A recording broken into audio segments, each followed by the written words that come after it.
Log on to rogerstv.com, fill out a show proposal, and tell us about your segment idea. We want to know what you want to see. Rogers TV, only on Rogers.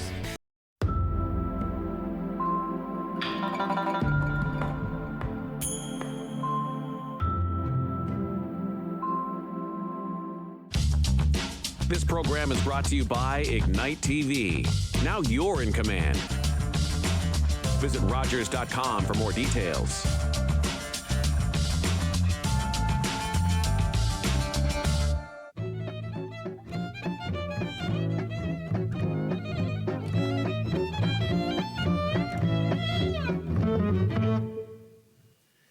I'd like to acknowledge and thank all of the volunteers who live in Grey County and those who have traveled farther to help support us.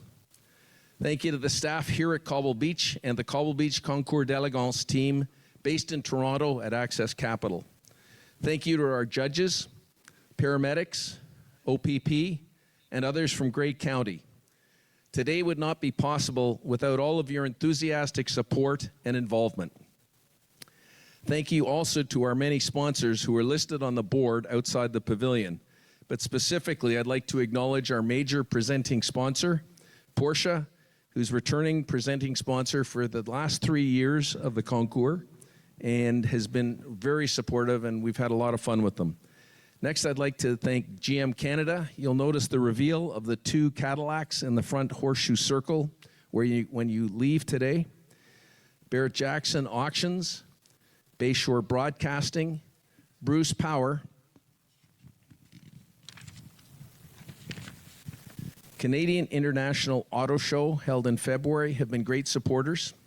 Century 21 Millennium, Dunvegan Building Group, EC King and Miller Waste, GM Cadillac Corvette, Globe and Mail, Haggerty Classic Car Insurance, Hewitt and Milne, Mito Graphics, Peninsula Ford, Reed's Heritage Homes, TFX International, Van Dolder's Home Team, and Wallace Automotive, and Brackett Auto Group.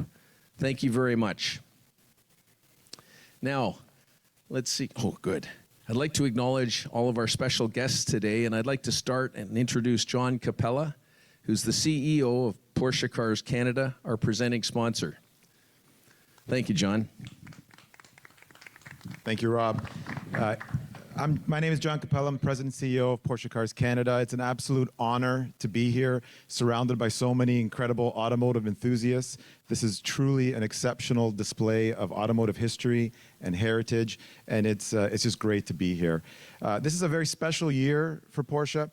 75 years of Porsche. We started that celebration earlier in the year with Rob and the Cobble Beach Presents at the Canadian International Auto Show, and it's fitting now that we're here to celebrate 60 years of our icon, the 911. So we have a lot in store. We're actually holding our classic competition finale here. So you've seen the 9 vehicles, 9 Porsches that we had that our dealers sort of restored over the course of the last 2 years. And we'll be announcing the winners of the respective categories for that a little bit later.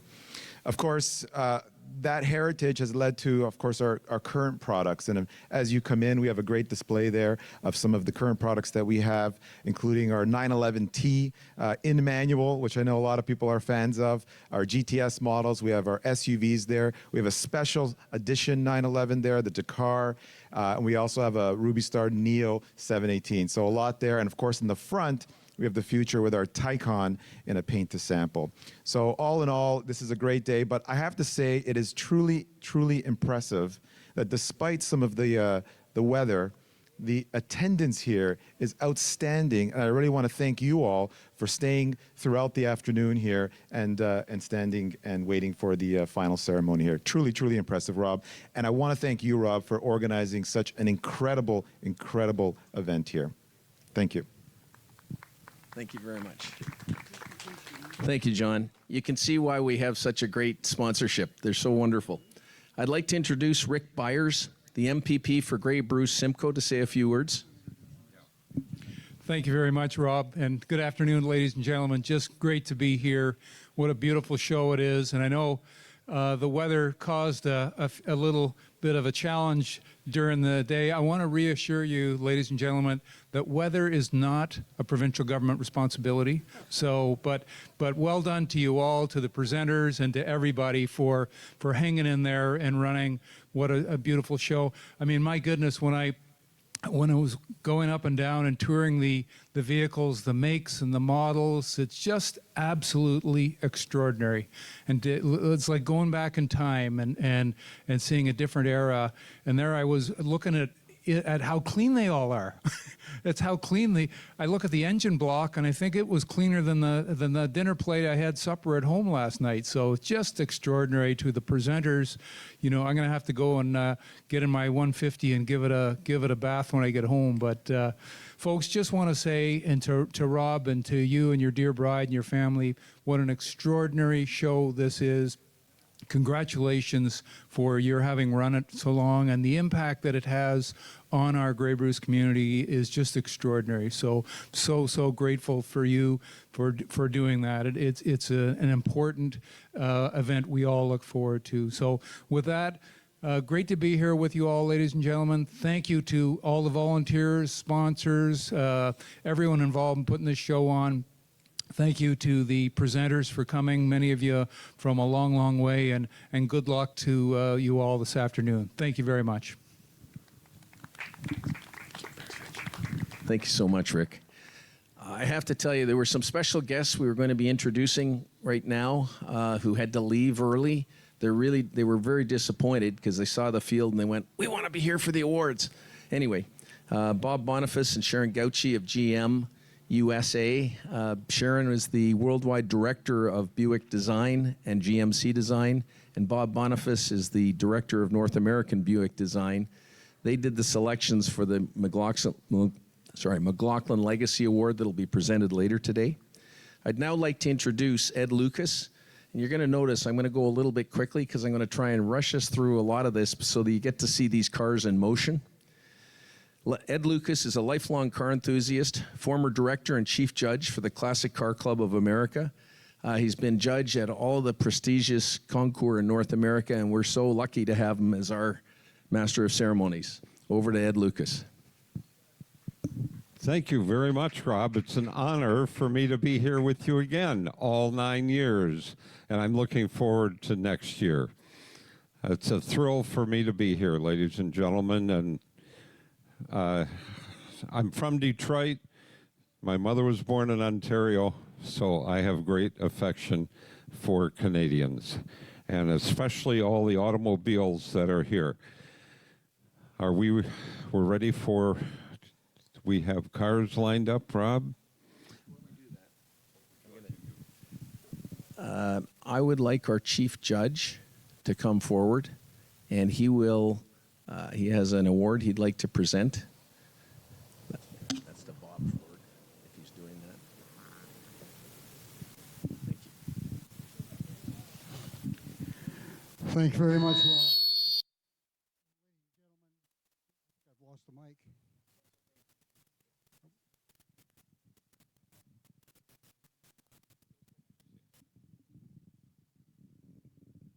Testing 1, 2. Thanks very much, Ed. Ladies and gentlemen, our Chief Judge, Mr. John Carlson, all the way from British Columbia, and he has led this incredible team of experts judging the cars that we have on the field today. Great job, John. Thank you for being with us again. Thank you very much, Ed. Has ladies and tremendous gentlemen, judging experience. Ladies and gentlemen, the National Association of Automobile Clubs of Canada Corporation is an organization that looks after federal legislation that sometimes prevents our cars from being driven on the show fields and being driven on the public highways. It gives me a great deal of pleasure to acknowledge and recognize one of our directors who's been literally working for 40 plus years to ensure that our legislation is upheld, that he himself is involved in the hobby from daylight to dusk, really. His name is Bob Ford. He's all the way from St. John's, Newfoundland. His father was a recipient of this award about 10 years ago. I'd like to call Bobby Ford to receive the Hobbyist of the Year across Canada. Bob, would you please come forward so we can present this award to you?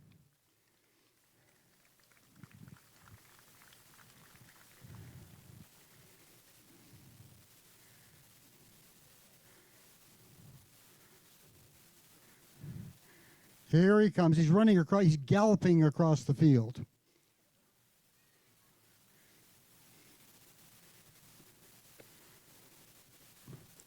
Shame on you. Hold on. Bobby, on behalf of the National Association of Automobile Clubs of Canada and on behalf of the Concours, we'd like to present this award for a lifetime of work and with our terrific and very deep gratitude. Thank you so much. And for you people that are taking the pictures, thank you again. Thanks, Bobby. Shake my hand. You are a disaster. Thanks very much, folks. I'd like to ask all car owners, please go to your automobiles immediately. Ribbons are being placed on your car. All car owners to your vehicle immediately, please, so we can get the winners lined up to the review area. So all car owners, please go to your automobiles.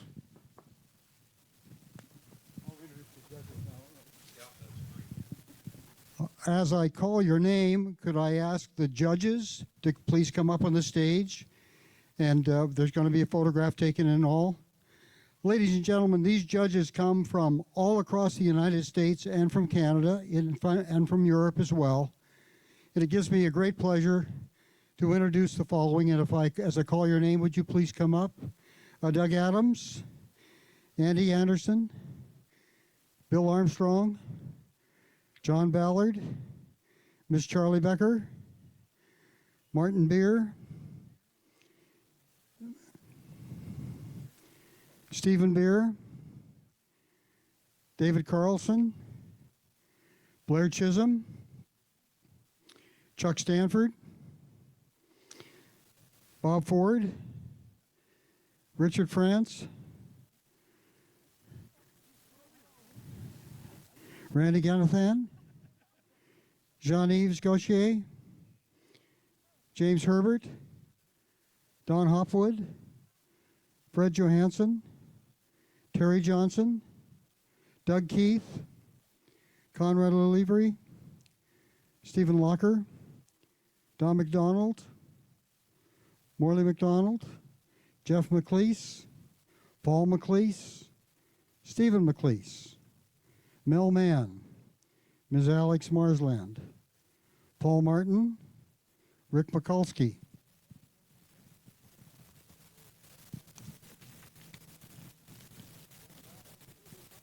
Wilfred Mose, Dr. Mark Moskowitz, Bill Neidhart, Gary Nolan, Paul Oslansky, Hunt Palmer Ball, Brad Pilling, Kim Pierce, Jay Quayle, Dean Renwick, Roy Scholl, Jim Tate, Susan Tadios, Michael Tilson, Ed Winkler, Tom Woodhouse, Mike Kimray, John Pelling.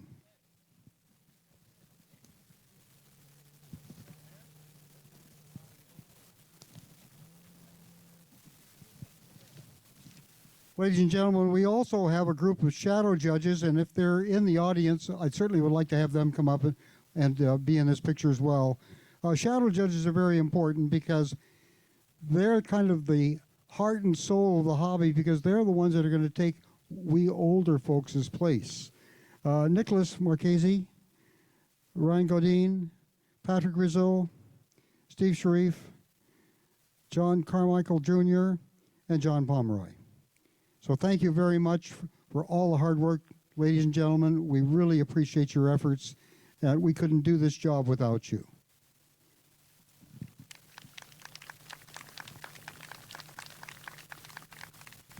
Thanks, folks. Really appreciate your time.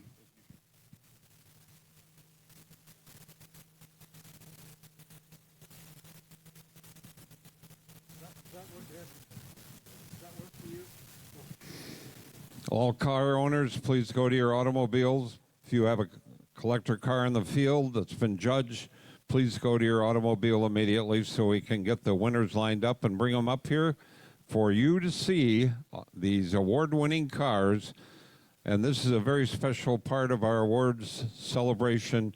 See these cars run and drive in person. What a thrill it is to see some of these vehicles. Many on the field today are one of a kind, and you won't see them anywhere else.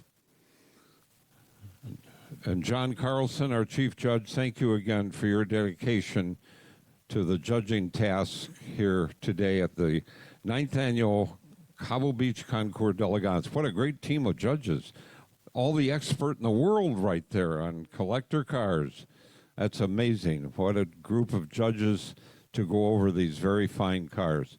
Car owners, please go to your automobile. If you have ribbon on the car, you are award winner. Please go to your automobiles immediately so we can bring you up, introduce the car, and receive your trophy. Once again, ladies and gentlemen, thank you for being with us. We are running late. We'll go a little quickly because of the loss of time due to the weather situation, which unfortunately is out of our control.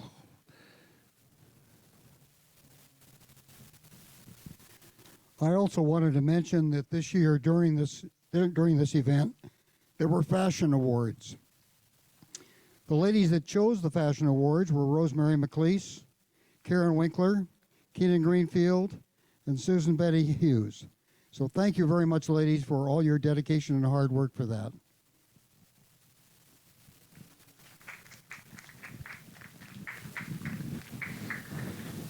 We have a great table of awards up here, beautiful glass and crystal awards that will be handed out. We want to start with our first class, which is class number 1, horseless carriage, pre-1916. And I hope we can get the winners to crank up those cars and get them up here as soon as possible.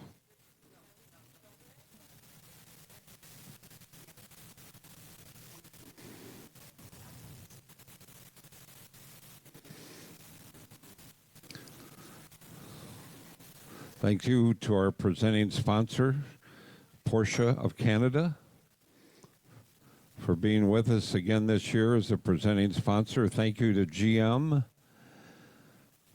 for all the work they've done and the cars that they have brought for us to review, including the fabulous 1951 Buick LeSabre, Harley Earl's personal experimental prototype.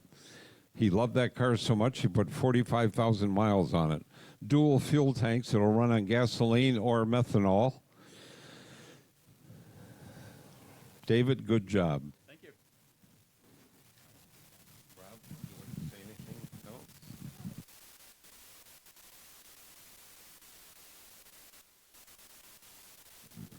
Okay.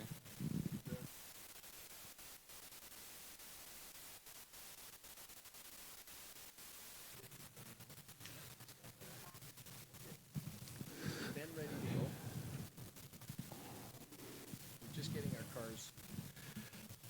We're just getting our cars positioned. Because we're a little bit disjointed, it's just taking us a couple minutes, and we will be having these cars come up. They're so wonderful, and we have to get the drivers in position. So the timing mucked us up a little bit, but we'll be back on track momentarily. I can fill in some dead space if you want to. Yeah, well, I'd like to ask Niall Lobley, representing the mayor of the township of Georgian Bluffs, to come up and say a few words, please.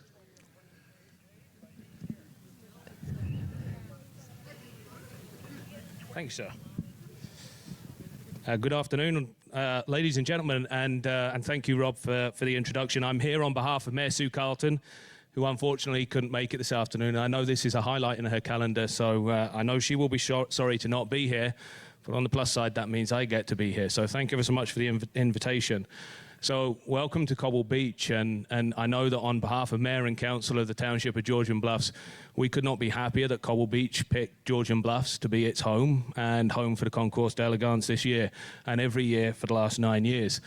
Thank you to the McLeese family, and I know you are all involved in this deeply, and to all the entrants, participants, and folks that have come along to enjoy a day out here today in wonderful Georgian Bluffs. And we could not hope for a better backdrop than the Niagara Escarpment and the beautiful waters of Georgian Bay. So we're delighted to be the township with Cobble Beach in it. We're delighted to be here, and I can see the cars are starting to line up. So I will keep this short and hand the mic back over to Rob. But say thank you once again to everyone that has entered their vehicles today. Thank you to everyone that has come along in attendance today. And thank you to the McLeese family and all the staff and volunteers at Cobble Beach for putting on such an amazing event. We're delighted to be the host, and we look forward to many more years of the Concours d'Elegance here in the township. Thank you. Thanks, Niall. Well, I can see the cars starting to line up, and it's pretty exciting. We have some of the best 356s that you could imagine that are here today. And the first cars coming through will be a celebration of the 75 years of Porsche. And if Mr. John Capella is close by, it would probably be a good thing for him to be here to just shake the hands of the drivers as they go over the stage.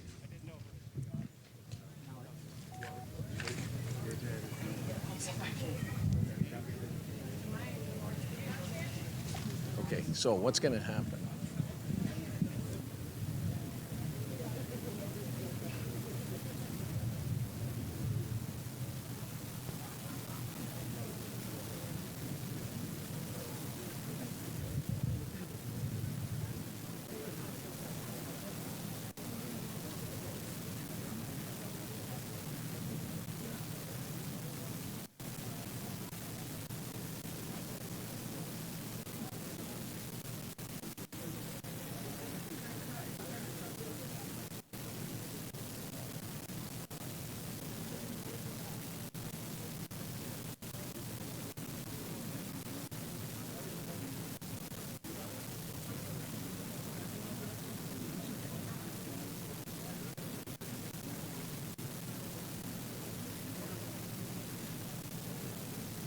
Hey, Rob.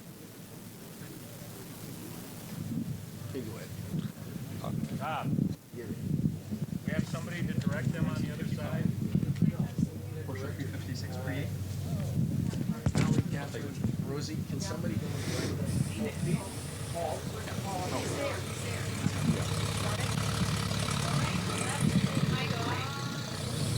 This car is part of our 75 years of Porsche celebration, including 60 years of the Porsche 911, 1955 Porsche 356 Pre-A model. Mark Houndsberger from Vineland, Ontario.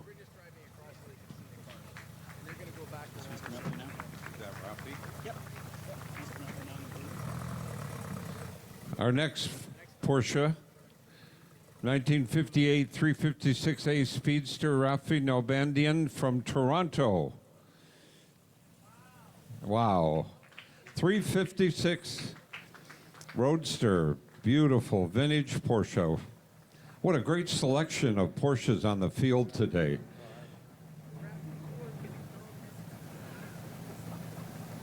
Congratulations, thank you. You'll be getting a prize later. You're going to go around the field right now, and then when we get to the class awards, we'll get you. 1959 Porsche 356A 1600 Super Convertible, Rick Rivera from Franklin, Michigan. Congratulations, Rick. Vic Rivera.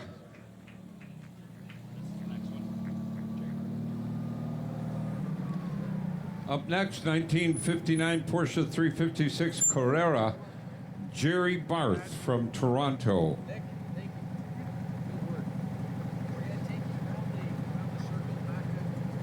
Bring it on up, Jerry.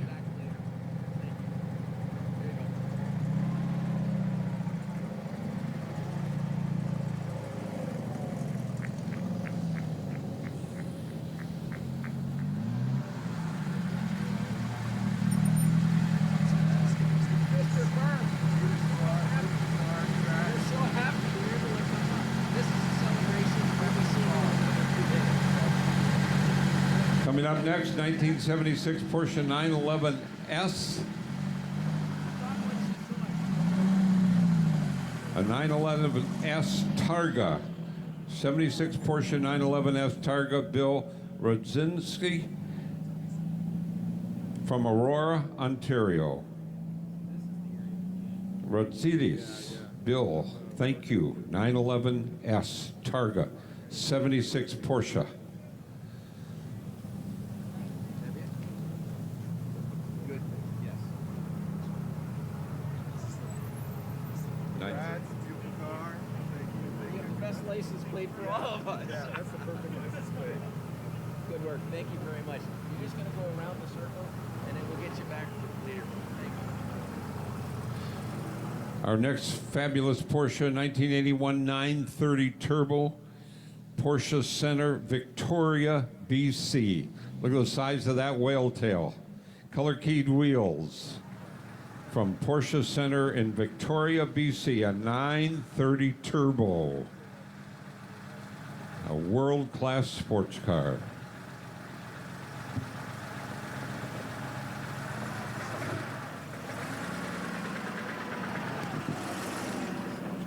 Speaking of world-class sports cars, here's a 2005 996 Turbo S. Porsche Rive Sud from Saint-Hubert, Quebec. Very nice guy. Look at me. Very nice. Good. Luckily, Saint-Hubert, Quebec. Very much. Appreciate it. We'll see you again. We'll get you back again. Thanks.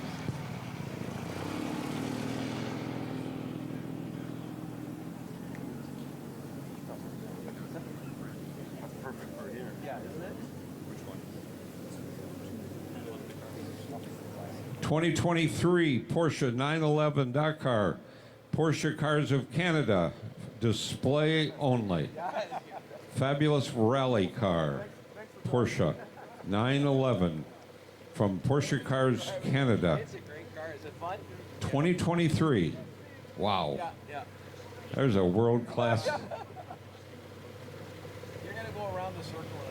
I was just told it just got off the boat from Germany. Wow. World-class rally. Looks like they're lining them up. Yeah. Yeah, good. We're starting. What do we got down there now? Looks like class 1. Okay, great. So now, that's the summer. I've got the sheet. Excellent. Thank you. Thank you. Thank you. We'll be up later. Yeah, good.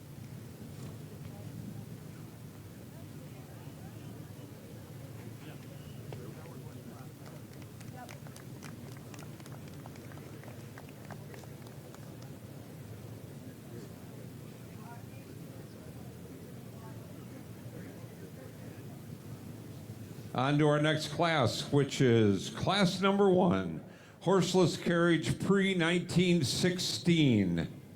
Pre-1916.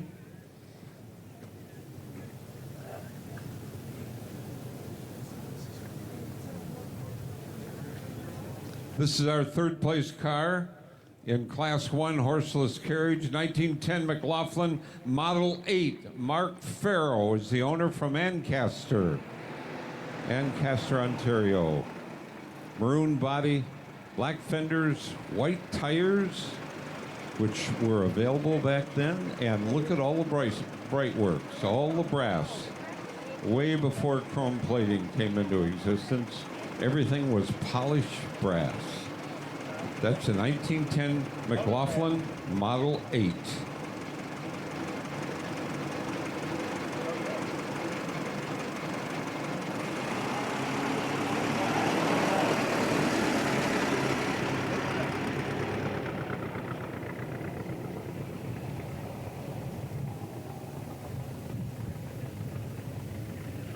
We still need somebody back here to tell them to go left or right. I'll let them know when I get Yeah, back. because they're going to have somebody tell the first place Okay. cars to go down there for final. Second place in horseless carriage pre-1916, 1908 McLaughlin Model F from the Canadian Automotive Museum in Oshawa. 1908, chain drive. Got enough horsepower to spin its wheels.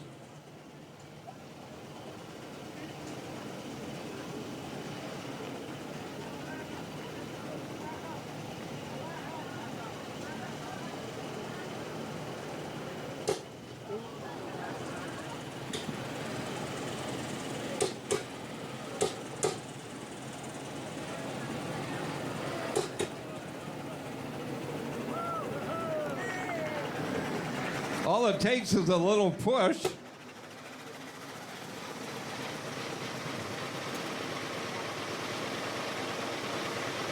That brings new meaning to the term spin your wheels. That's from the Canadian Automotive Museum, ladies and gentlemen, in Oshawa. 1908 Model F. And first place in Class 1,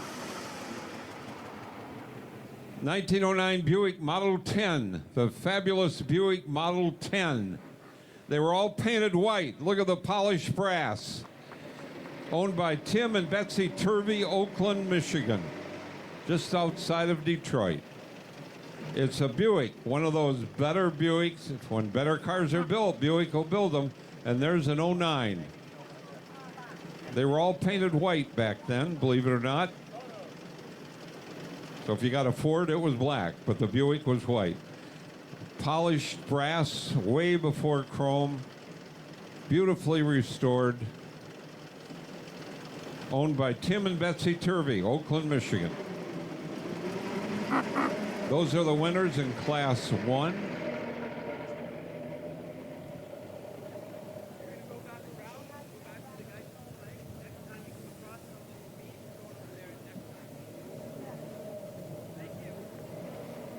Class number 2, early American production, pre-war, 1916 to 1948. Third place in Class 2, 1923 McLaughlin Buick 23/45 Tour, owned by Roger Hadfield from Milton, Ontario. Blue body, black fenders and hood. Left-hand drive, wood spoke wheels, drum headlights, and rear-mounted spare. A 1923 McLaughlin Buick Tourer, Roger Hadfield, Milton, Ontario.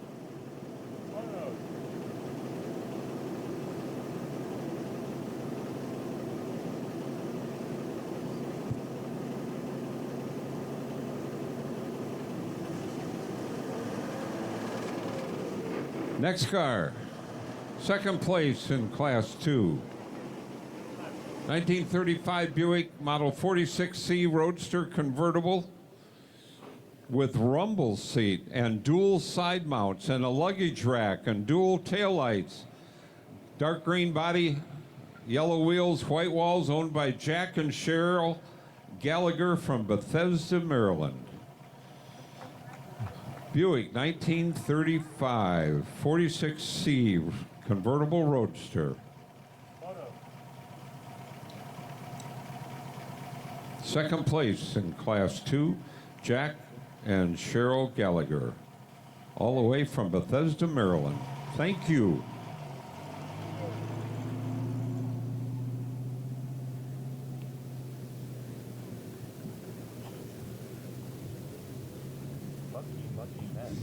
Class 2, first place, 1934 Dodge Rumble Seat Coupe.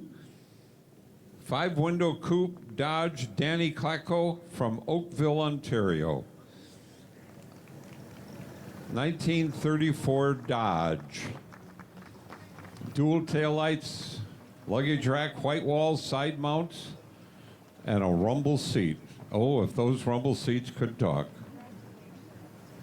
And that's our first place winner in Class 2, early American production pre-war.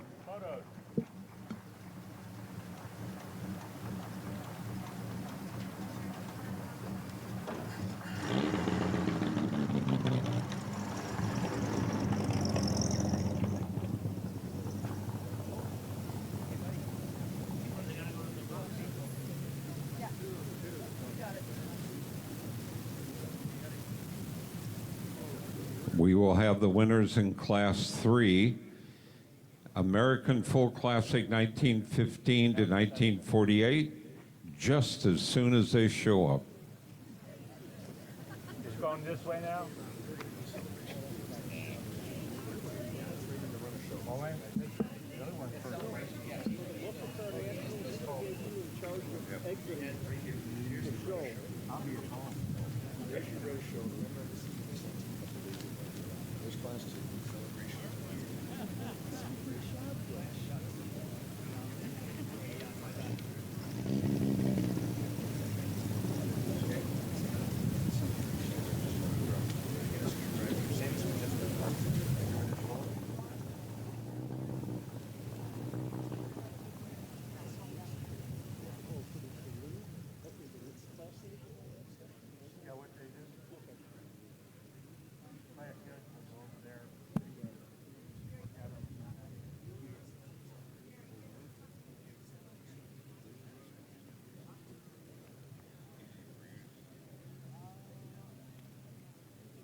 Have to have class to find them.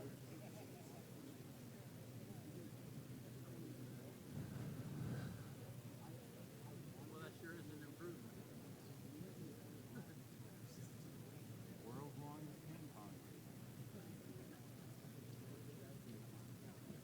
Our next group up for review is our celebration of 120 years of Buick. 120 years of Buick.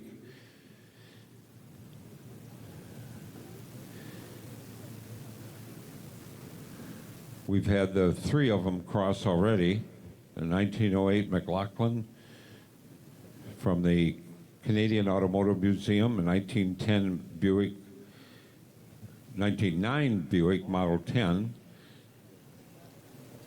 and a 1910 McLaughlin Model 8, and yeah, the 23 McLaughlin Buick Tourer just went through. We have a number of others that are special in this class of 120 years of Buick. And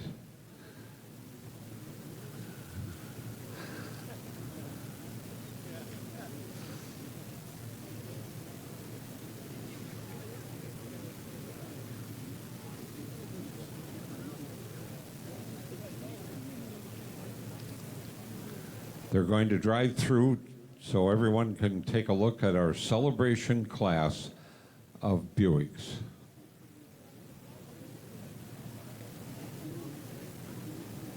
What's that thing?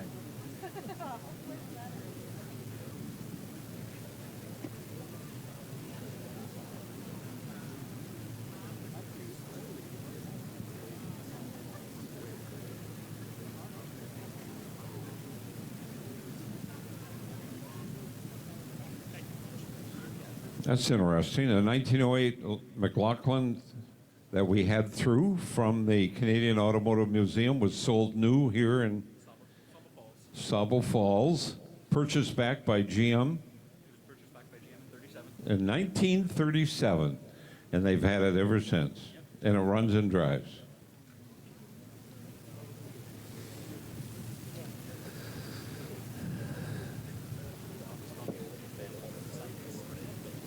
Descendants of the original family that owned it are still with us.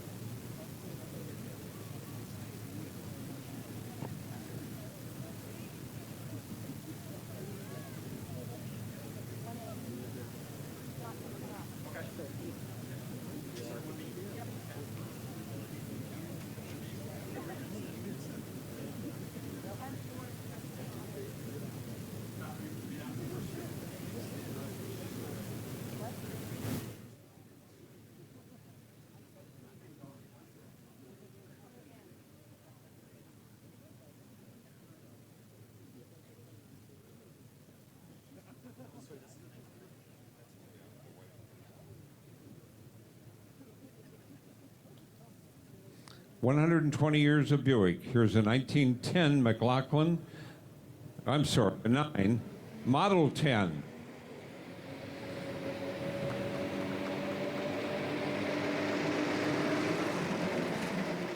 Tim and Betsy Turvey from Oakland, Michigan.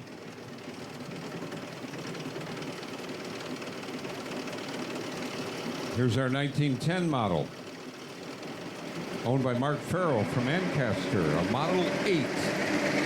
1910 is going to make it without a push this time.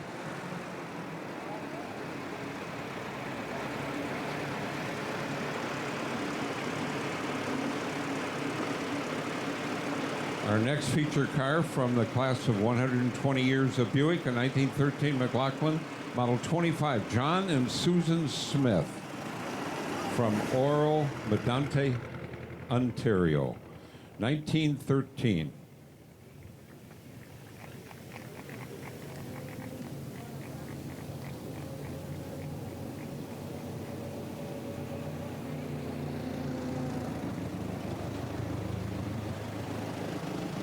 (1923) McLaughlin Buick Tourer, Roger Hadfield from Milton, Ontario.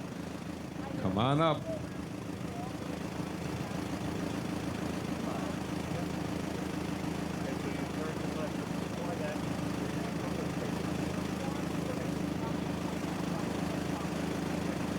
(1923) Buick.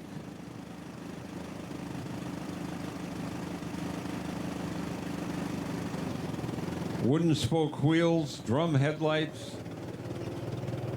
dual rear mounted spares.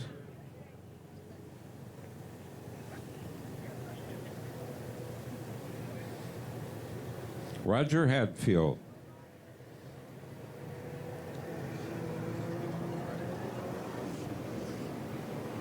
(1923) McLaughlin Buick Auto Tractor, Roger Hadfield from Milton, Ontario. Try and find another one of those.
Our next beautiful Buick, 31 Sport Roadster from Gallery 260 in Toronto, Ontario.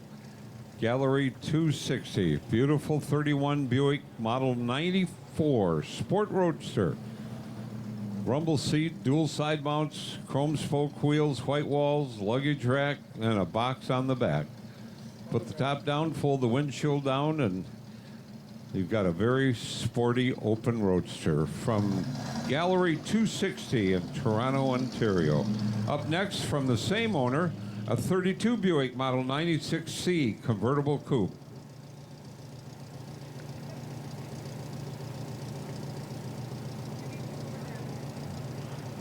There's a pair of Buicks for you. 1932 Model 96C convertible coupe from Toronto. Gallery 260.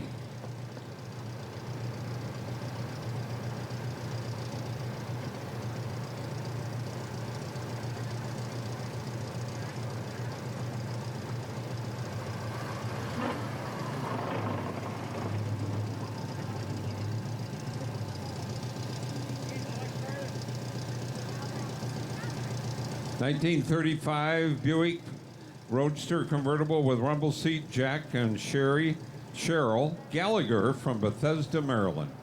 1935 Buick. Rumble seat and a luggage rack and dual side mounts.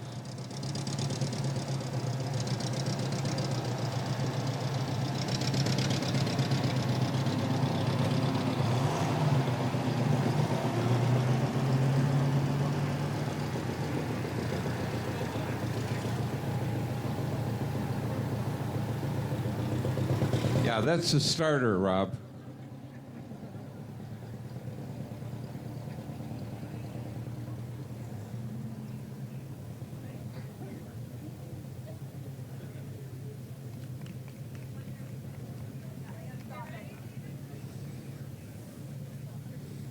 And another very rare Buick. Up next, 1954 Skylark. 54 Skylark. Only 836 made. Second year for the special design Skylark. 1954 has that 322 cubic inch V8 that was brand new the year before. Special side trim, rear fender, deck lid. 1954 Skylark, owned by Paul and Suzanne Etheridge from Montreal. Buick Skylark. Only 836 were built.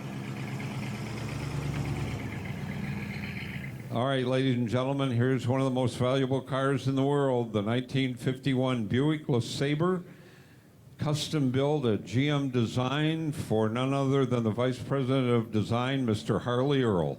An experimental automobile. There was nothing like it before. He loved that car. He drove it 45,000 miles from the Heritage Center. It has dual fuel tanks, one for gas and one for methanol if you wanted a little more power. It's supercharged, an aluminum block, aluminum heads. And if you're caught in the rain with a top down, there is a moisture sensor on the front upholstery and the top will automatically go up. And look at the jet age design, the grille, that air intake, and the big exhaust at the back. Hideaway headlights, they rotate out of sight if you don't need them. What a car, the 51 Buick LeSabre. What a thrill to have that here from the GM Heritage Center. That's a 1956 Buick Special Convertible. Robert Starzyk from Palos Heights, Illinois. 1956 Buick with a Continental kit, chrome wire wheel, two-tone paint, and a 332 cubic inch motor. All the way from Illinois. Thank you very much, Robert Starzyk.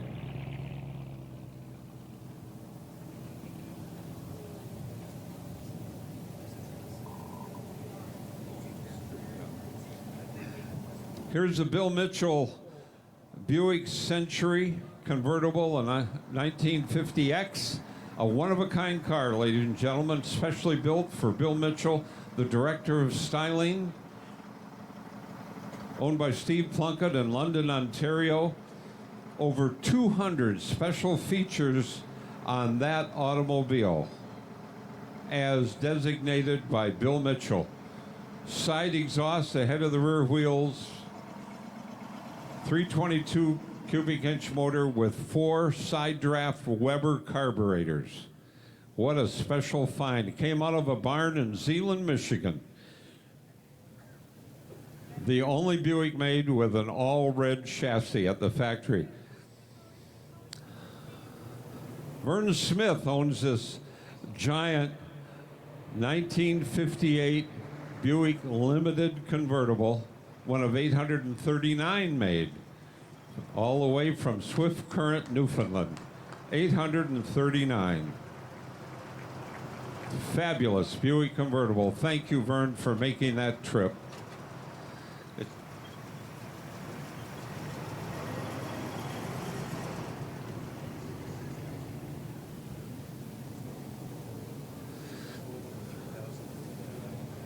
Okay.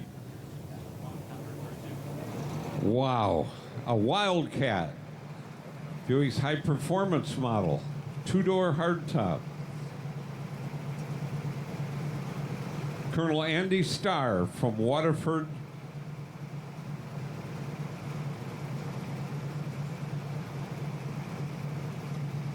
Waterford, Virginia is hometown to that. Beautiful Buick Wildcat 1963 two-door hardtop owned by Colonel Andy Starr.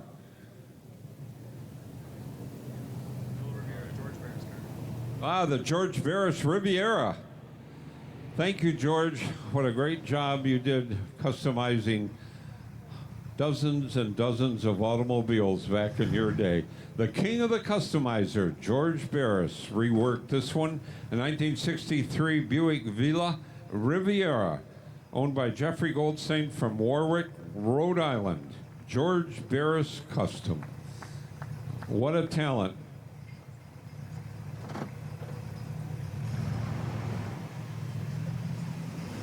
Oh, used in several movies, yes. Movie star car. 1964 Buick Riviera, Buick sports model. When that came out, it was called Buick's luxury sports model. 1964 Riviera, Richard Harvey from Cornwall, New York. He drove it here. Well, it's one of those better cars built by Buick. It'll make it. Wouldn't you rather have a Buick? 64 Riviera, Bill Mitchell was responsible for that new Riviera model, and they even made a prototype that GM Heritage still has. Indianapolis 500 pace car, Buick, 1975 Century, owned by Alan Oldfield from Center Point, Iowa. Alan Oldfield, the Indianapolis 500 pace car, replica pace car, used at the Indianapolis 500. 1975 Buick Century. He's ready to wear it out. It's got 3,200 miles on it. With that special paint job.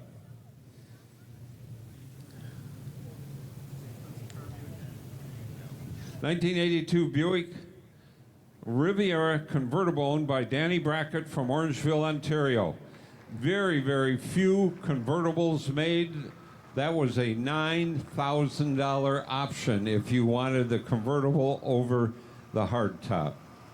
$9,000 option. No wonder they only made a few of them. Factory built. A '82 Riviera, Danny Brackett from Orangeville, Ontario. There are 32 in Canada. Is that it? Yep. A GNX, Buick GNX. Buick didn't make many muscle cars, but when they did, they were good ones. And there's one, a GNX, high performance. They were all black. Very few made, a GNX. GNX owned by James Plain from Sarnia, Ontario, a 1987 GNX. X stands for experimental. A muscle car from Buick, and they were all black, all GNXs. 1990 Buick Riata Select 60, owned by Nicholas Branoff from Fenton, Michigan. A rare Buick Riata convertible. Not many of those made. That's right. That car was given to Ed Mertz when he was the general manager of Buick. A very special model, and the convertible body configuration was very rare. Very few were made in the convertible version. The Riata.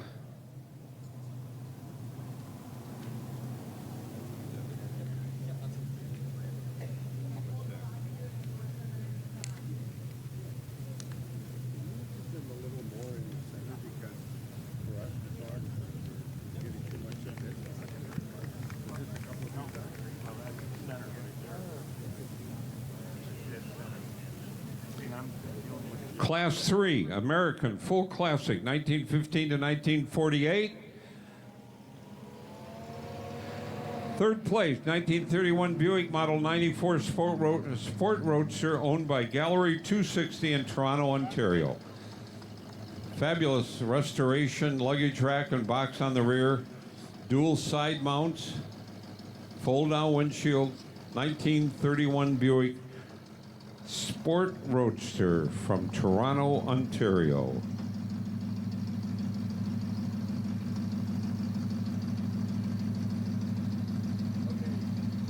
Congratulations. Gallery 260 in Toronto.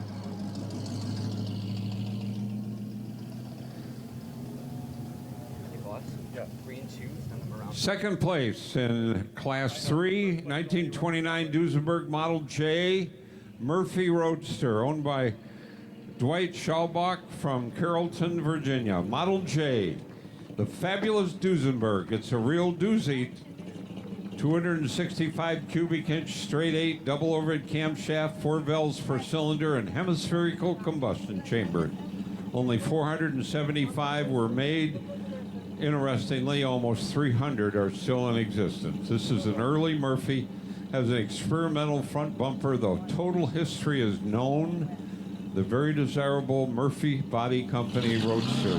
Duesenberg made chassis, but no bodies. You had your own body built by a coachmaker, and there were a lot of them in existence back then. That's second place. First place, ladies and gentlemen, L29 Cord. Front wheel drive, named after the owner of the company, Mr. E.L. Cord. Front wheel drive L29 Cord came out in 1929, straight 8 motor, front wheel drive. This is owned by Greg Ornazian in Troy, Michigan. You'll notice the headlights and the cowl lights and the tail lights are the very rare wood lights. They're called wood lights. They're not made out of wood. They were built by a man named Wood. Front wheel drive L29 Cord. Named after the company owner, Mr. E.L. Cord, who also owned Auburn and Duesenberg, by the way, and a few other companies.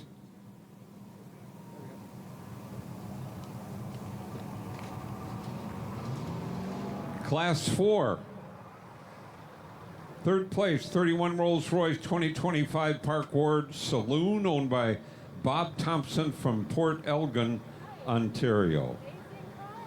Rolls-Royce, the smaller Rolls, a 2025 model. Thank you, Bob. Bob Thompson, Port Elgin, Ontario. This is Class 4 European Full Classic, 1915 to 1948.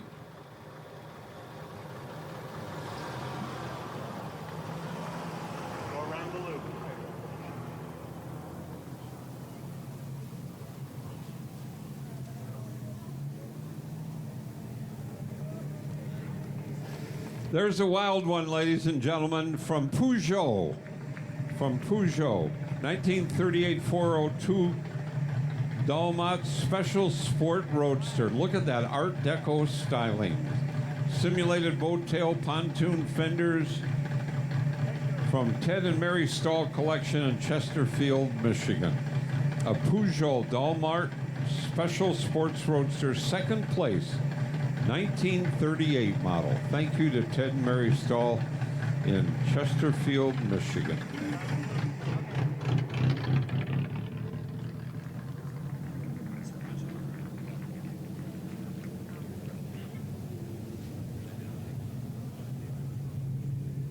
First place, ladies and gentlemen, Class 4 European Full Classic, 1915. And look at the style on this car. A 1935 SS Limited Airline Saloon, owned by Jim and Lisa Hendricks from Chesterfield, Missouri. 35 SS. Thank you very much. Very nice. Hey, how are you? First place, Jim and Lisa Hendricks, an SS Airline Saloon. And well, dual side mounts, very special styling. 1935 model, and as the world got closer to World War II, the name of that model, the SS, was changed. Guess why? All right. Okay, got it. Thank you.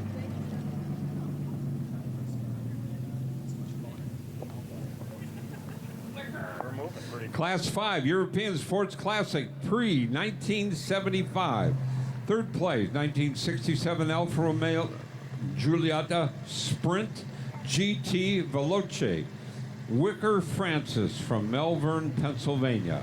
An automotive writer. He was given the car to test drive and put a story together on that model. And he liked it so much he bought it from Alfa Romeo. What a great story. He's owned it since new. That's incredible.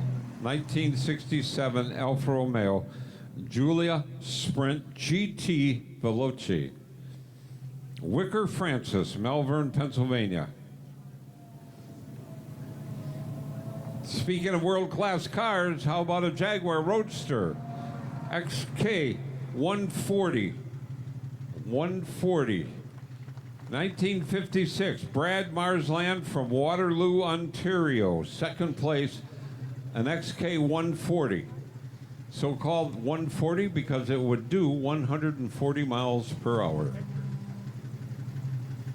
From Waterloo, Ontario, Brad Marsland. And first place, ladies and gentlemen, it's a Ferrari.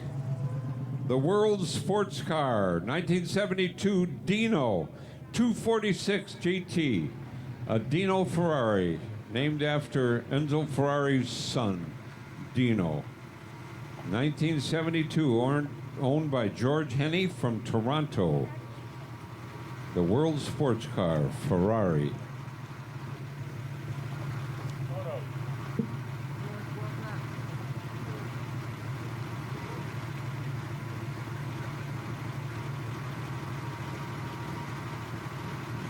Thank you, ladies, for presenting those trophies. Thank you very much. Class 6, Classic Porsche, pre-1984. Third place, 1955 Porsche 356 Pre-A, the Pre-A model, early model 356, owned by Mark Hornsberger from Vineland, Ontario. 1955, that's your third place car, ladies and gentlemen, Class 6.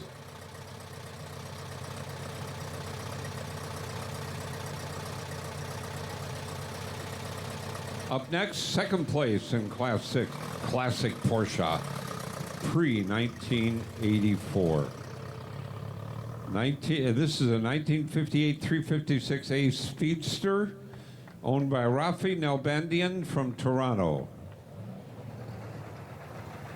Very, very sporty 356 Speedster.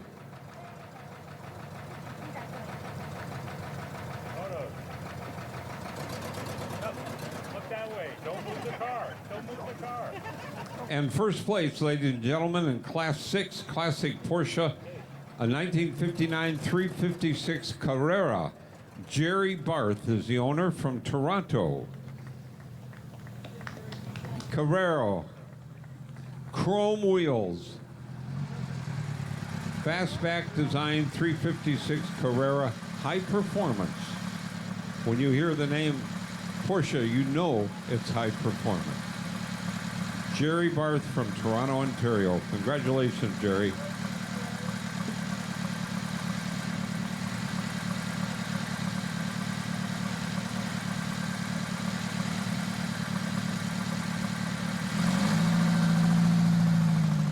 Class 7, Corvette, 1953 to 1962. Third place, as the judges determined. Take a close look, ladies and gentlemen. It's one of the earliest Corvettes you'll ever see from the second year of production of the Corvette. A 1954 Corvette in polo white with a red interior. Owned by Elaine and Tony Lang from Hanover, Ontario. 54 Corvette, second year of production. First year there were only 300 made by hand in Flint, and then production moved, and the 54 Corvette, there were 3,650 made. This one's owned by Elaine and Tony Lang, Hanover, Ontario. 6-cylinder motor with side draft carburation. Not a lot of performance, but the rare car today, the second year of Corvette production. America's sports car. Second place, ladies and gentlemen. Where's first place?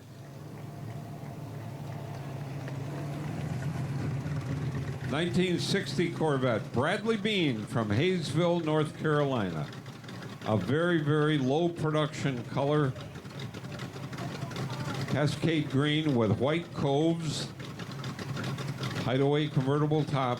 1960 Corvette, Bradley Bean. Congratulations.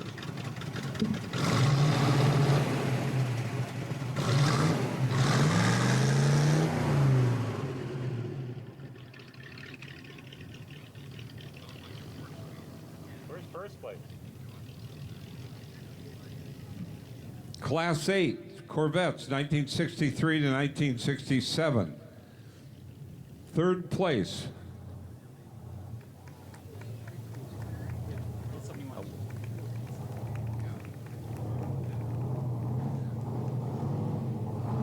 There's a Corvette hot rod, ladies and gentlemen, from the factory. Listen to the sound of that power. 1967. That's an L71 owned by Tim Shell from Queensville, Ontario. That's an aluminum head, big block V8. All the power in the world. Side exhaust, rally wheels, a Stingray, 1967 L71 with aluminum heads. Congratulations, Tim. Tim Shell from Queensville, Ontario.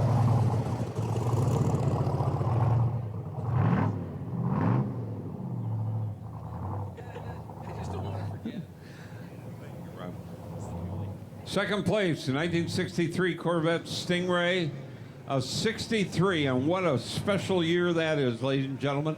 That is the fabulous split window coupe, the only year for the split window, insisted on by Zora Arcus Duntov, and Bill Mitchell went along with it for 1 year. 1963, that's the first year for independent suspension, the brand new body style, and that is a fuel-injected Corvette owned by Don Hart from Napanee, Ontario. 63 split window, fuel-injected. First place, 67 Corvette L79 version. That's a 350 motor, Glenn McMullen, Belleville, Ontario. Congratulations.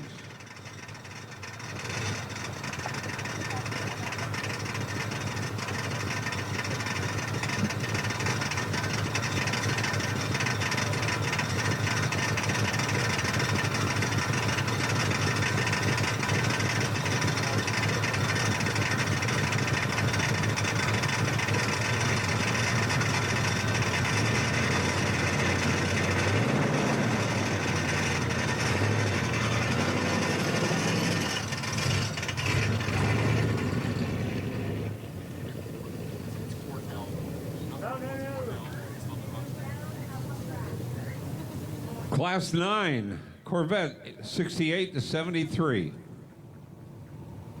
Third place, 69 Corvette Stingray L36. Cordell Kendall from Sarnia, Ontario. 1969 Corvette Stingray L36. America's sports car. Well, now we call it North American sports car. 1969.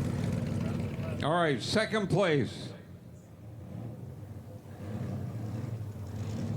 1969 Stingray L71. That's more horsepower, side exhaust. Right at the end of chrome bumper production on a Corvette. Owned by Kai Rebetz from Black Point, Nova Scotia. Kai Rebetz, second place with his L71 Stingray, Black Point, Nova Scotia. And first place, ladies and gentlemen, here's the big one, 69 Corvette, an L88. L88, 427.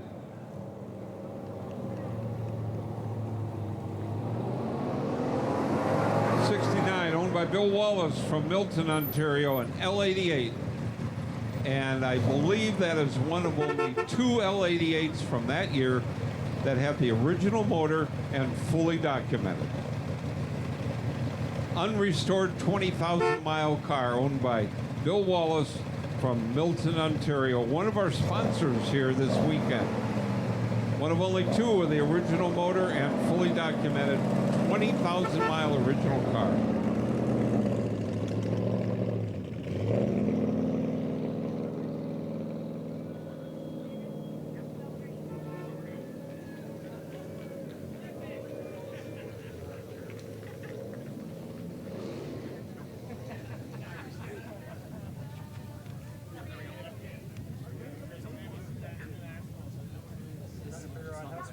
"70 Years of Corvette" is our next special feature, and we call this a celebration. We're celebrating Corvettes as well as 3 other makes.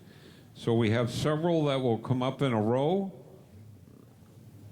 And this is the 54 from Elaine and Tony Lang in Hanover, Ontario. 1954. Second year for Corvette production.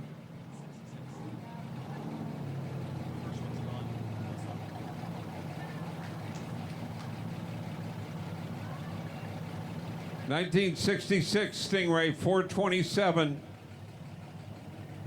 Jeffrey McLeese. And he's got a co-driver. Look at that cutie. 427 Corvette Stingray side exhaust owned by Jeffrey McLeese from Kimball, Ontario.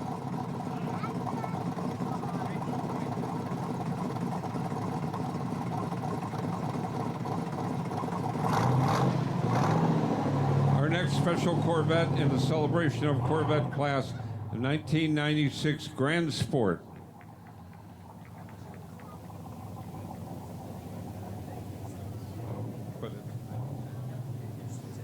Yep, the Grand Sport stripe. 190 convertibles built. A 96 Corvette Grand Sport. Photos.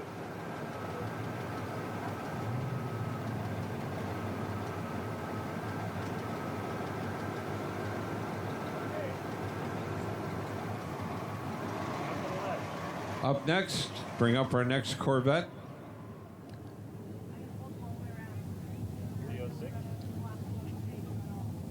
Z06, high performance model. A 2003 Z06 Corvette owned by John Santos from Carlisle, Ontario. A Z06 high performance. That's an 03 Corvette.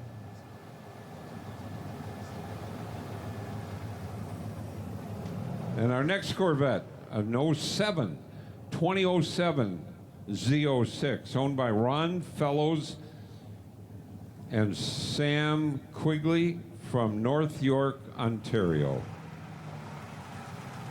Got the fender stripe absolutely like new, a 2007.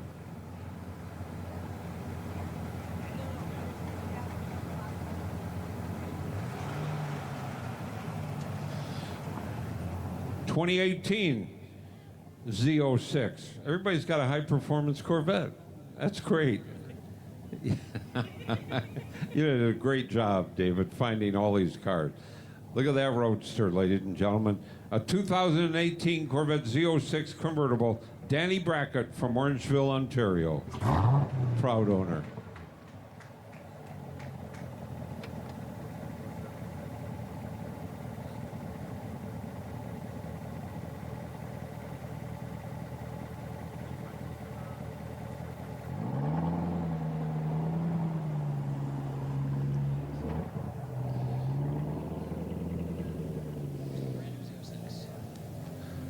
'24 Corvette, brand new. Look at the styling on that car. Wow, did they ever change the styling at GM?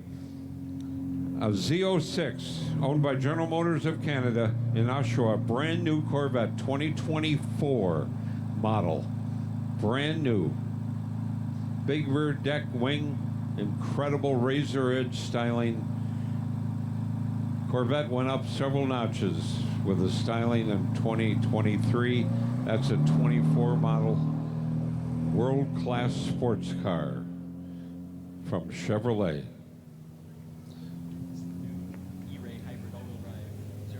2024 Corvette E-Ray. E-Ray Corvette. Chevrolet owns this car. It's on display. A brand new E-Ray Corvette. All-wheel drive hybrid. Corvette is really world-class in styling and performance.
This is Class 10, ladies and gentlemen, American production, pre-1976.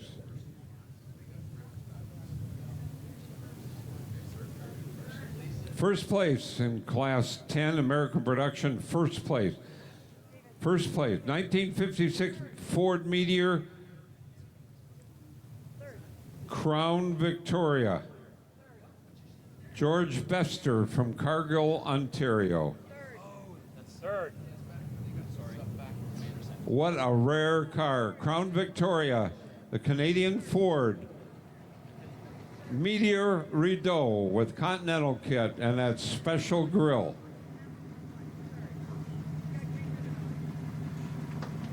George Bester, Cargill, Ontario.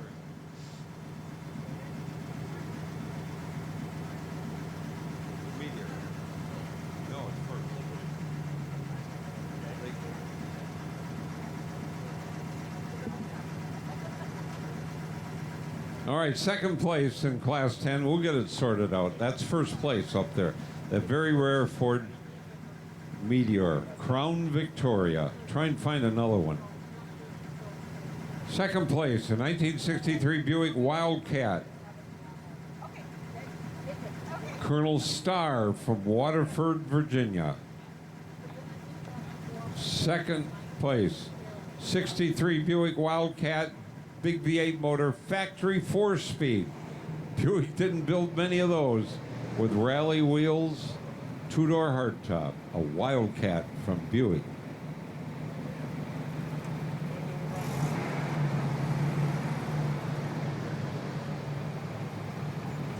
Third place in American production, pre-1976.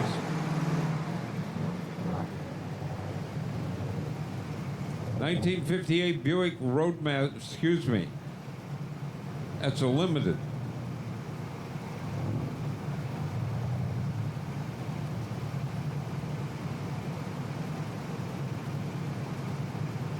Vern Smith from Swift Current, Newfoundland.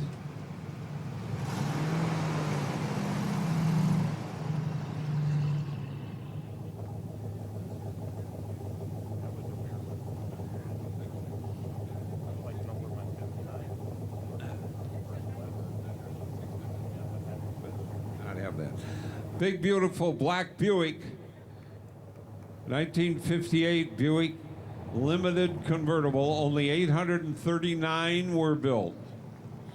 Owned by Vern Smith from Swift Current, Newfoundland.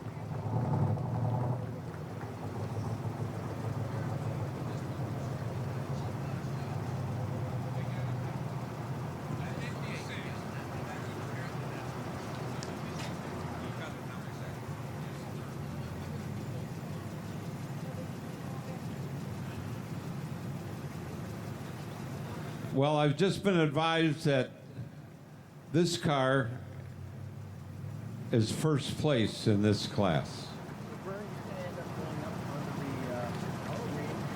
We have misinformation on the sheet. So we have a tie for first place, the Ford Meteor and the Buick Limited convertible.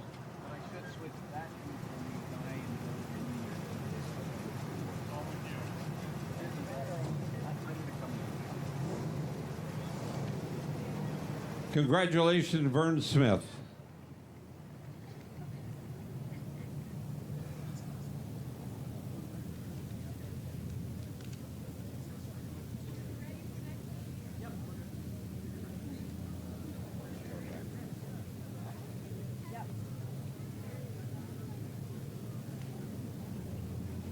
Another high-performance car from Buick. This is Class 11, American post-war performance. It's a GSX, 1970 Buick GSX, Grand Sport X Experimental. High performance. Very low production of muscle cars from Buick, but there is one of the very special and very few, one of few built.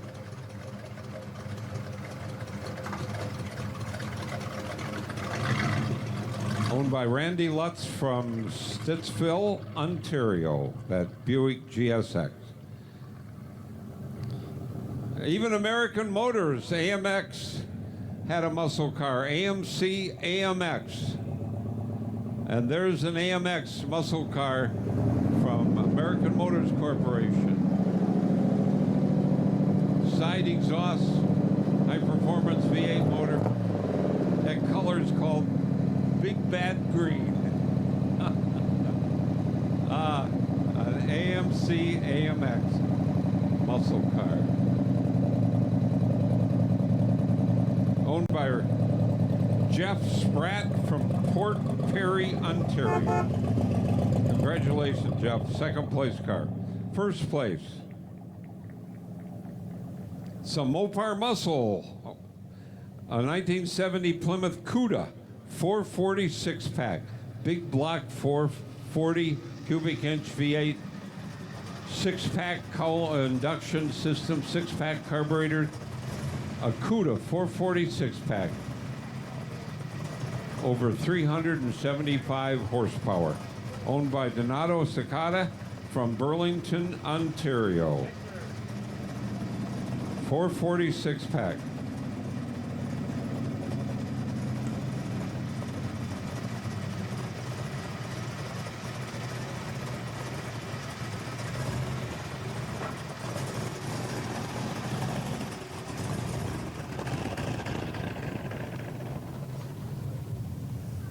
Class 12, American Rad Rides of the 1980s. A GNX. Third place, 1987 Buick GNX, owned by James Plain from Sarnia, Ontario. A GNX, high-performance Buick muscle car, and they were all black.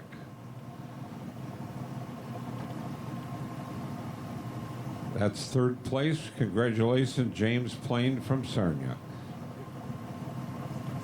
Second place in Class 12, a 1990 Buick Reatta Select 60, owned by Nicholas Branoff from Fenton, Michigan, just outside of Flint, where this car was built. 1990 Buick Reatta.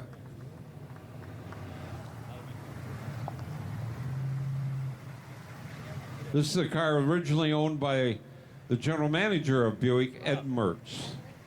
Very special model Reatta, low production convertible.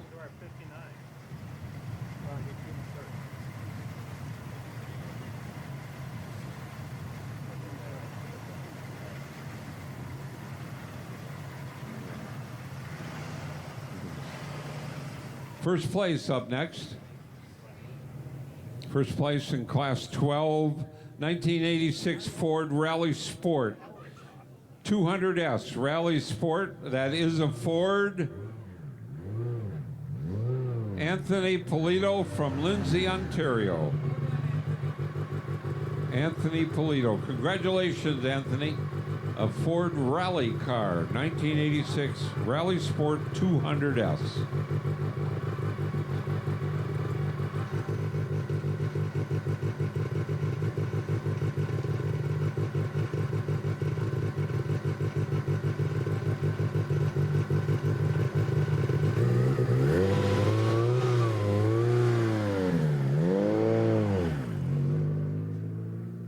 Class 13, exotic cars, pre-2000 model year. Third place. 1974 Di Tommaso Pantera. Di Tommaso Pantera with Ford V8 power.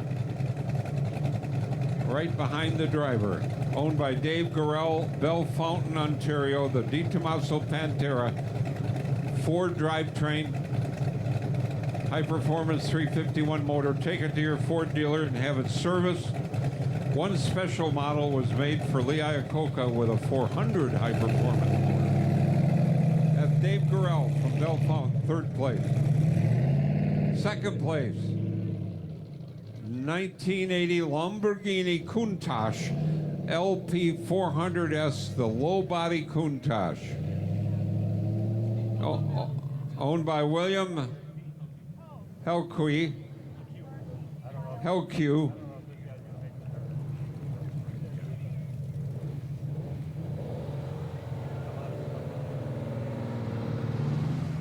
From Toronto, Ontario, a 1980 Lamborghini Countach low body. William Helque from Toronto. 12-cylinder motor.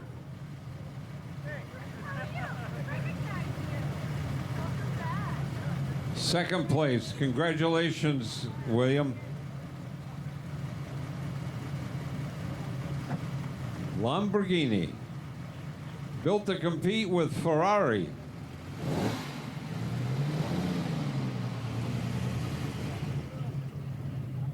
William Helque from Toronto.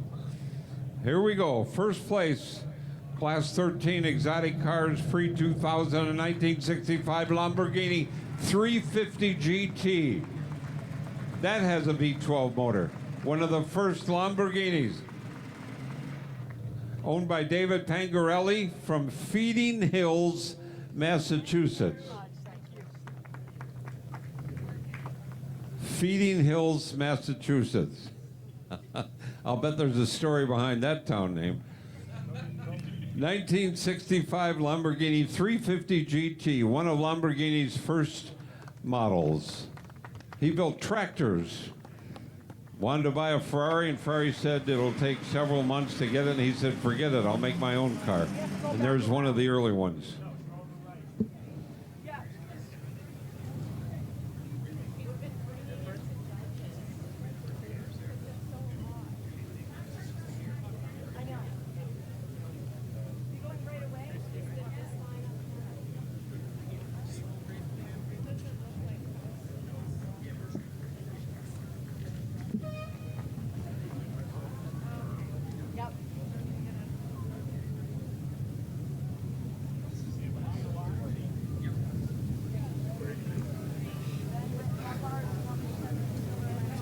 Team.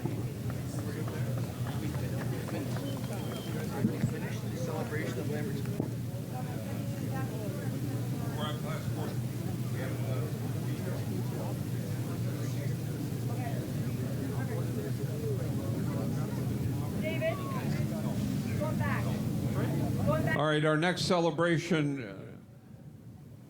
drive-by is 60 years of Lamborghini. And there's David Pangarelli from Feeding Hills, Massachusetts. 65 Lamborghini 350 GT. One of the early ones, Lamborghini. I'd like to call chief class judges. If you were a class judge chief, please go to the 9th fairway. close to the green to select the best of show. Class chief judges, please go to the 9th fairway close to the green. Thank you. Thank you. Okay, this is a 60 years of Lamborghini. Here's our second car. 1965 Lamborghini 350 GT, Bob Little from Windsor, Ontario.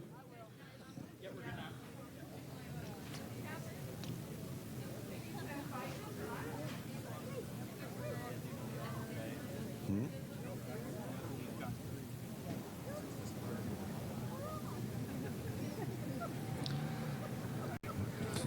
1965 Lamborghini 350 GT, owned by Bob Little from Windsor, Ontario. Previously owned by comedian Adam Carolla. Didn't start. Really?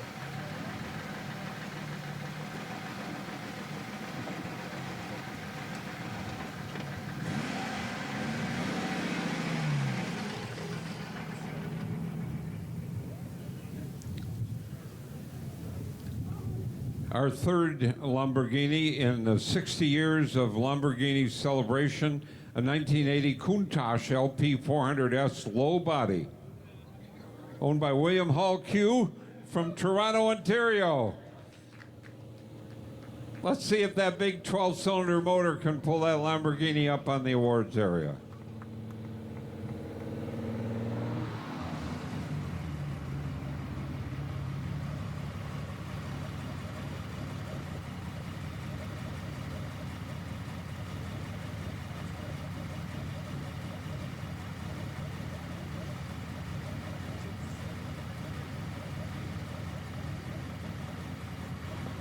Our next and last Lamborghini in the 60-year celebration of Lamborghini, a 2023 Urus S from Lamborghini Uptown, Toronto. An SUV from Lamborghini, SUV, 12-cylinder power. There's a world-class SUV.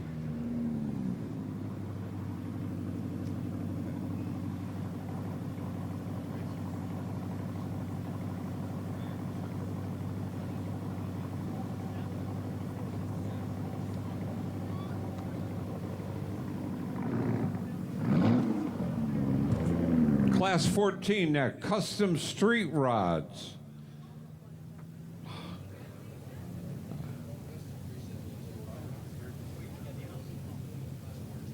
Yep, class 14 custom street rods, pre-1972. Oh my word, fully customized 49 Chevrolet Fleet Line two-door, owned by Jason Hanser in London, Ontario. Two-door fastback chop top. Oh, it's got air suspension. All right. Fully de-chromed French taillights, special grille. 49 Chevrolet Fleet Line, fully customized with a chop top.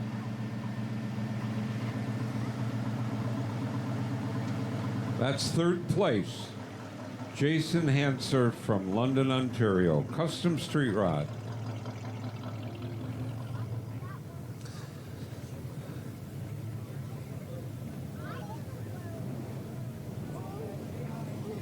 Second place. John St. Germain from Goodwood, Ontario. A 1956 Mercury Monterey two-door hardtop, customized. Beautiful Mercury Monterey Custom.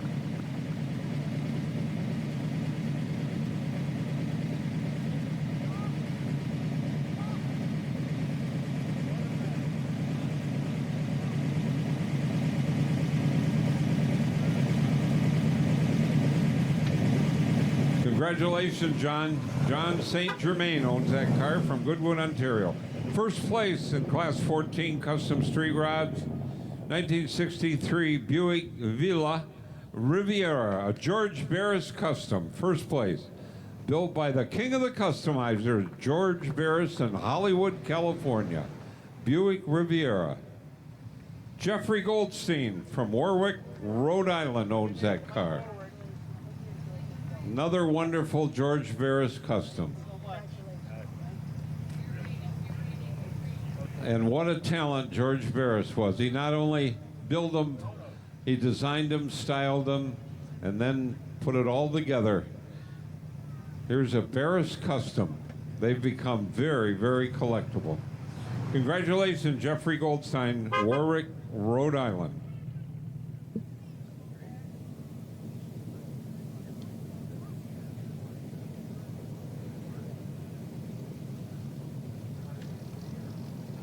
Not gonna make it.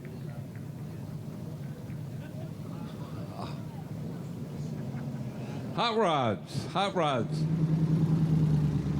Third place, 32 Ford 5-window coupe, owned by Rob Morrison from Dunnville, Ontario. Cycle fenders up front. Pontiac taillights, very popular on hot rods of the day. Nerf bars to replace the bumpers. High performance motor. This car was originally built in 1955, the birth of hot rodding, back in the 50s, owned by Rob Morrison from Dunnville, Ontario. Second place in Class 15, 1930 Model A Coupe, high performance flathead motor. Flathead motor came out in 32. Here's a 1930 5-window coupe, full fenders, owned by Alan Wood from Idleton, Ontario.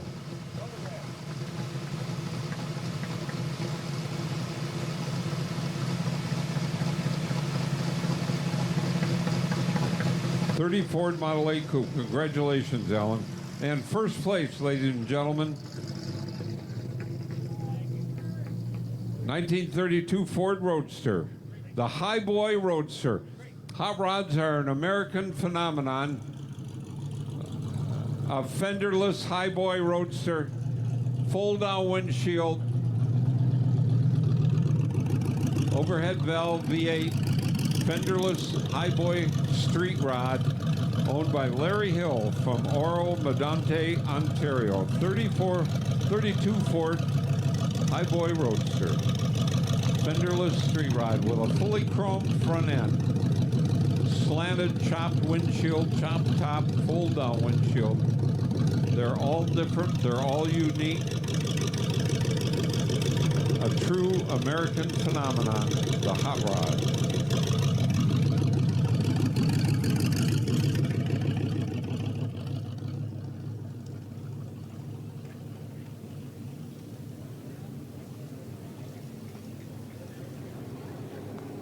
Class 16 vintage motorcycles.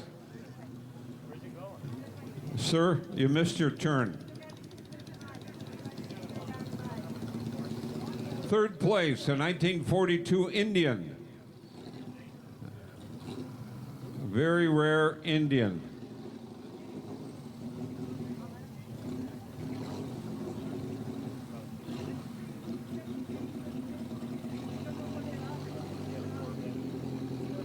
'42 Indian 4. What a rare motorcycle. Owned by Don Hart from Napanee, Ontario.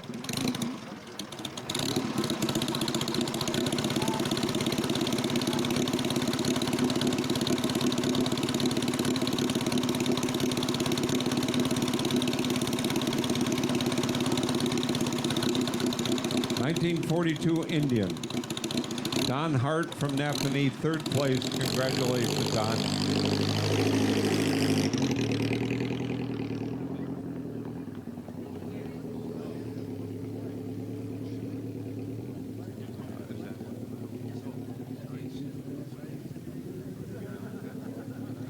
Second place, oh, he's right here, our second place winner, Adam Berry from Tilsonburg, Ontario. Now you talk about an early motorcycle, ladies and gentlemen, Belt Drive. That's a 1901 Thomas Auto-Buy motorbike. Take your pick. With correct white tires, only a handful of those in existence. 1901. Over 120-year-old. Adam Berry from Tillsonburg, Ontario. Okay. We're coming up to the deadline to turn in Best of Show ballot to the judges' tent. Best of Show talent to the judges' tent.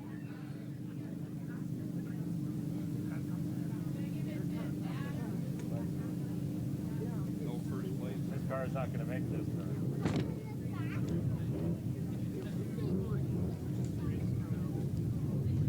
Next, Class 17, vintage race cars, pre-1994.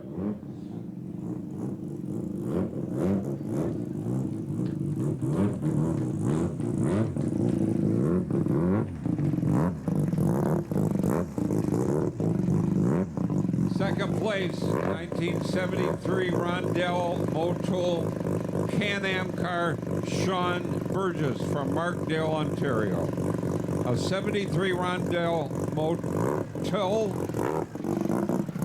Can-Am race car.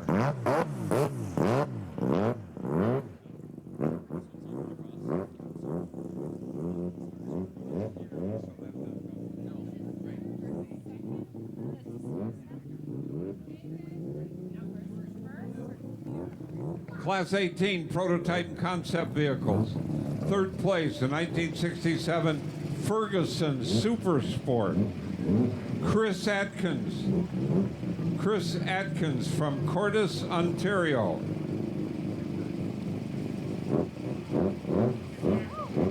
Third place car.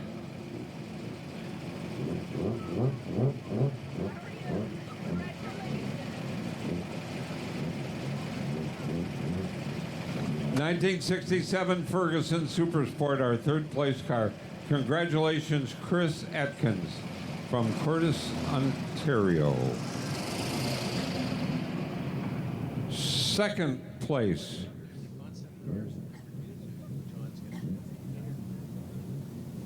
The Bill Mitchell Buick, owned by Steve Plunkett in London, Ontario. The only one like it ever built. Over 225 modifications at the direction of the Vice President of Design at GM, Bill Mitchell. And he loved Buicks, and he had this special car built. Hope you have a chance to see it. Everything is unique and special on it. A 56 Buick, they call it the Century X. High performance V8 Buick motor with 4 Weber side draft carburetors. Congratulations, Steve Plunkett from the Fleetwood Collection in London, Ontario. First place in Class 18 prototype and concept vehicles, 1951 Buick GM LeSabre concept car, still owned by General Motors from the Heritage Collection, and that car rarely ever goes out of their possession. And it's here with us today. Thank you to GM for making that effort. Got the jet style exhaust in the back. Jet style grille with hideaway headlights. 2 fuel tanks, one for gasoline, one for methanol. Supercharged engine, moisture touch control of the convertible top, taillights in the center of that exhaust at the back. It is loaded with special features, and Harley Earl put 45,000 miles on it. He loved that car.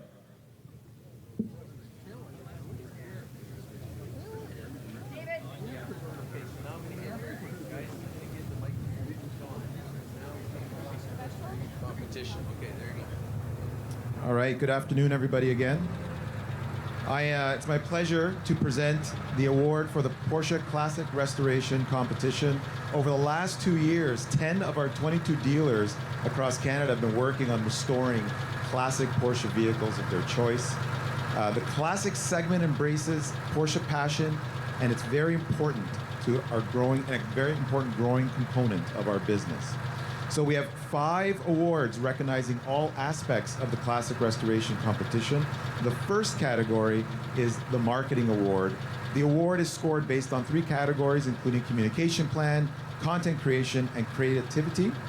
Based on the evaluation of the overall classic restoration marketing initiatives of the 10 dealers, we've awarded Porsche Center Winnipeg with the marketing award for this beautiful 1976 911S Targa. Congratulations to the Porsche Center Winnipeg team.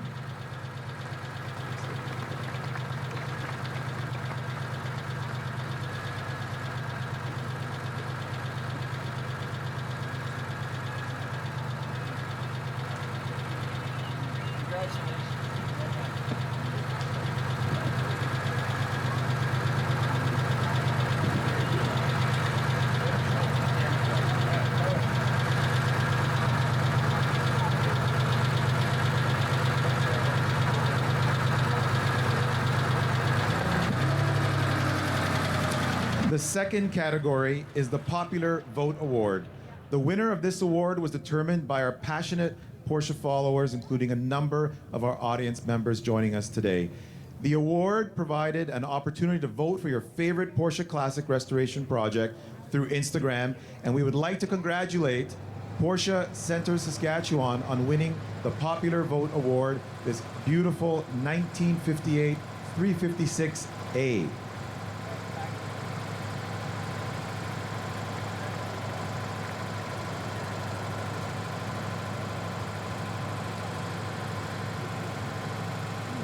The next 3 awards evaluate overall restoration accomplishment, including exterior, interior, engine compartment, storage, and wheels, combined with the classic restoration marketing initiatives. And in fact, the winner was actually once again Porsche Center Saskatchewan with that 356A that just drove off. And that was the West Award. Next up is the East Award, and congratulations to Porsche Center Lausanne on winning the Outstanding East Award with this beautiful 1981 911 Super Carrera.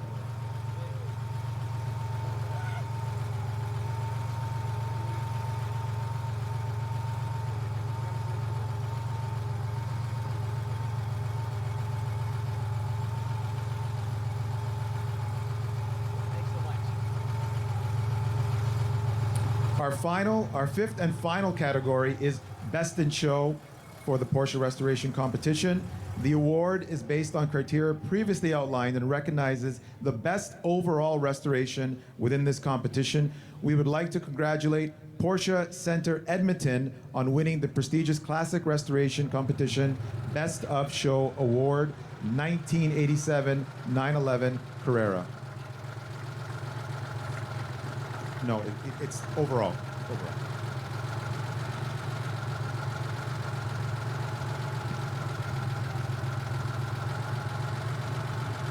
We'd like to thank all 10 Porsche centers for their participation in the 2023 Classic Restoration program. I also want to thank my team for the work that they've done in organizing this event, and of course Rob and everybody here at the Concours d'Elegance for allowing us to participate in this great event. So thank you very much. Thank you, John, and thank you to Porsche for being our presenting sponsor here at our 9th annual Cobble Beach Concours d'Elegance. All right, next up, the Chairman's Award, and here's our chairman right here, Mr. Rob McLeese, our Chairman's Award, that fabulous Art Deco, very, very sporty Peugeot Dalmart Super Sport Roadster owned by Ted and Mary Stahl from their fabulous collection in Chesterfield, Michigan. That's the Chairman's Award, 38 Peugeot Dalmart Special. Oh, it did?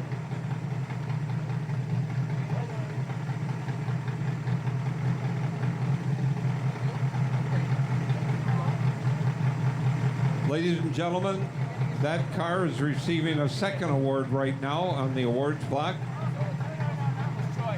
That was selected as the People's Choice Award car, receiving the most ballots for People's Choice.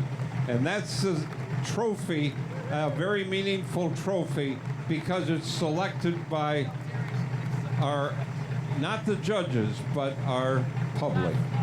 Thank you for casting your vote for the People's Choice Award-winning car, and that's it. Double award to Ted and Mary Stahl from Stahl's fabulous collection in Chesterfield, Michigan.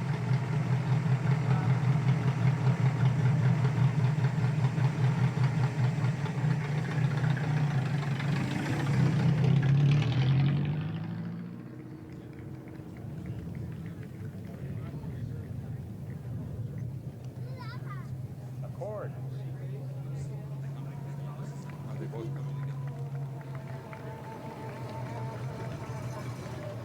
National Association of Automobile Clubs of Canada Historical Significance Award. John, you wanted the board members to come up with you.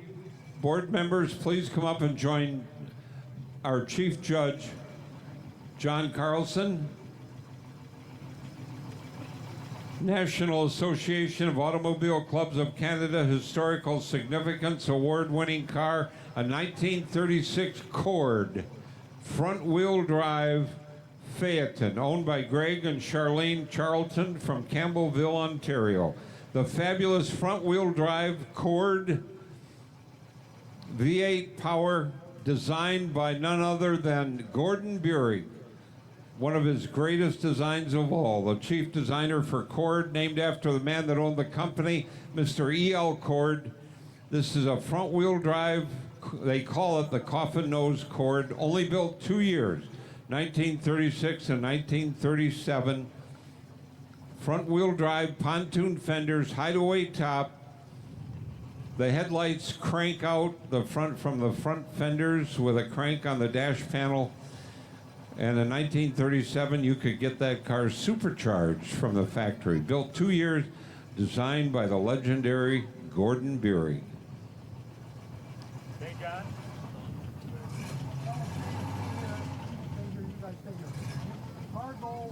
Helen from Templeton Marsh. Helen, please come up to the awards tent. That Cord, owned by Greg and Charlene Charlton from Campbellville, Ontario. And that's the National Association of Automobile Clubs of Canada Historical Significance Automobile. Now, gentlemen, be careful. Sometimes they're not looking. So far, I had about 10 today. Yeah. That Cord did not have a normal gear shift. It had fingertip control behind the steering wheel to shift gears, electrical, mechanical, transmission control, gear shifter in front of the motor. The fabulous, that was an earth-shaking design by Gordon Bury when that car came out. Okay, guys, you can wave, the car won't start. Okay. What car was it? You won't start, you go sit down. There we go. We go to where the car is. Pardon me? We go to where the car is. No, we're done. Our next special award, the most elegant Porsche, a 1955 356 Pre-A model. Mark Hornsberger from Vineland, Ontario. Most elegant Porsche.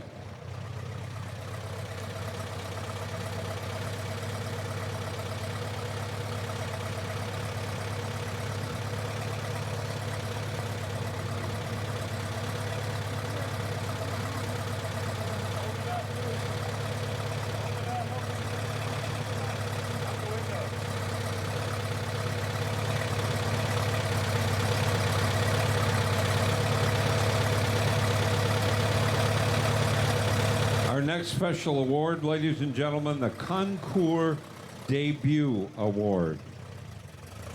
1954 Ford Meteor Rideau Skyliner, owned by Ron and Brenda Passer from Tottenham, Ontario.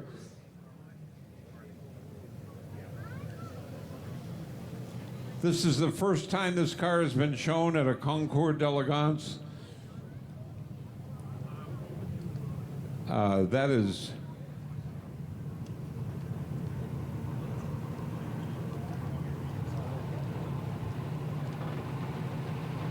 '54 Meteor Rideau Skyliner. Ron and Brenda Passer from Tottenham, Ontario. A wonderful custom. First time showing at a Concours d'Elegance. Continental kit, bubble skirts, side exhaust, special wheels, two-door hardtop, and in the top over the passenger seat in front is a plastic insert. Plastic insert, the Skyliner. That was a feature. It's very rare you could get on a Ford or a Mercury of the period. A plexiglass sunroof. 1954.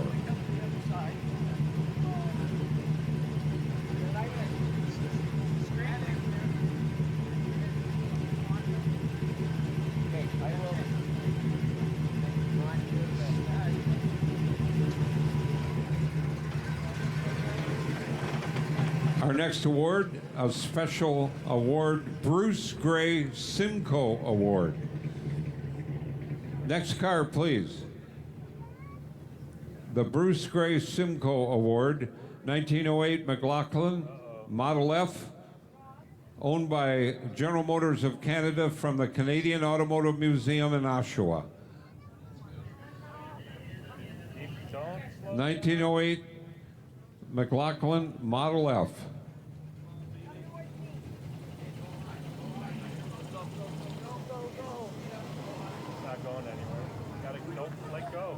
You'll notice it's right-hand drive, chain drive also. Polished brass, all the bright work is brass. This is before America became left-hand drive standard. More folks. Couldn't we just lift it up and carry it up there? Just solved it. Uh-oh. That's not good.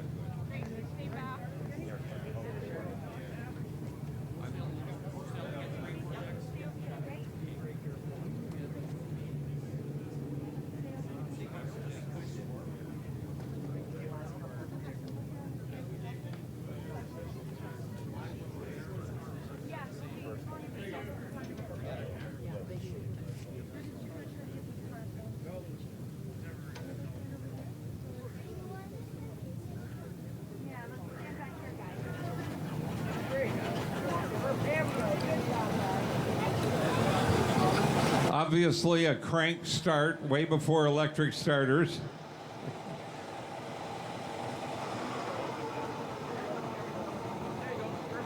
(1908) right-hand drive back then, with a lot of brass trim work way before chrome plating. That car is owned by General Motors of Canada from the Canadian Automotive Museum in Oshawa.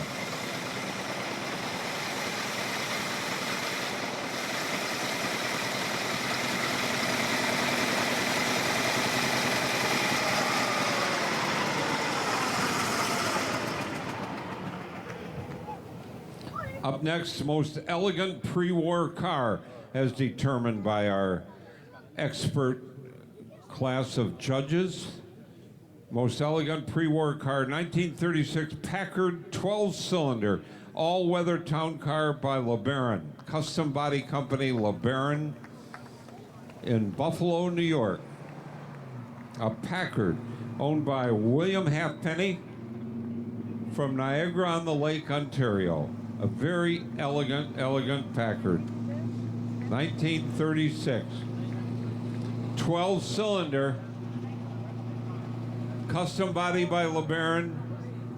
Packard built in Detroit, Michigan. LeBaron Body Company was located in Buffalo.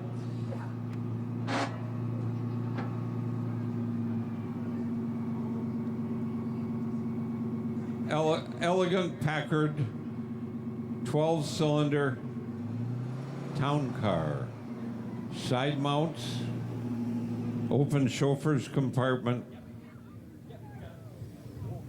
owned by William Halpenny from Niagara-on-the-Lake, Ontario. Most elegant post-war car, Lamborghini, one of the early Lamborghini 12-cylinder sport coupe, a 350 GT owned by David Pangarelli from Feeding Hills, Massachusetts. Most elegant post-war car.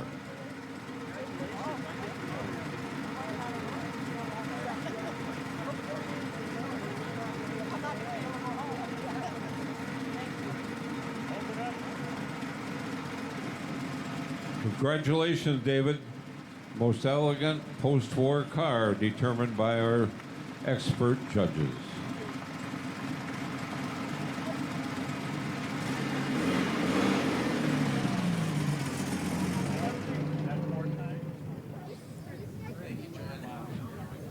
McLaughlin Legacy Award. The McLaughlin Legacy Award goes to a 1964 Buick Riviera owned by Richard Harvey from Cornwall, New York. This was Buick's sport model.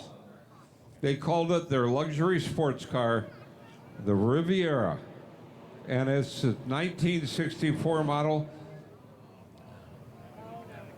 McLaughlin Legacy Award, Richard Harvey, Cornwall, New York.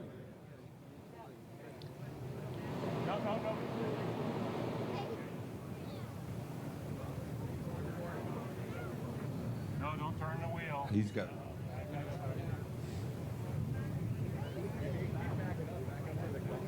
Straight wheel. Can we push on the front bumper? Just push it back. Yeah.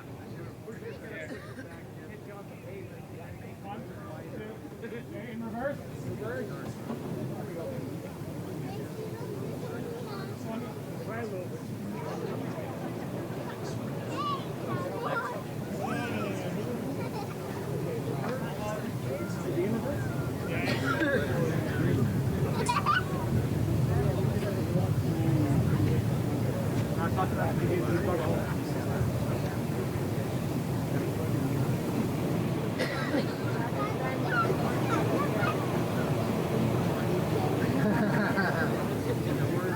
Keep the wheel straight.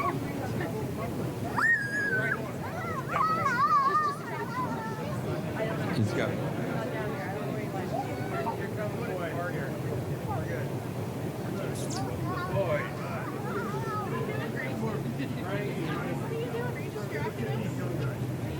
Because he's going uphill to go forward. He's got.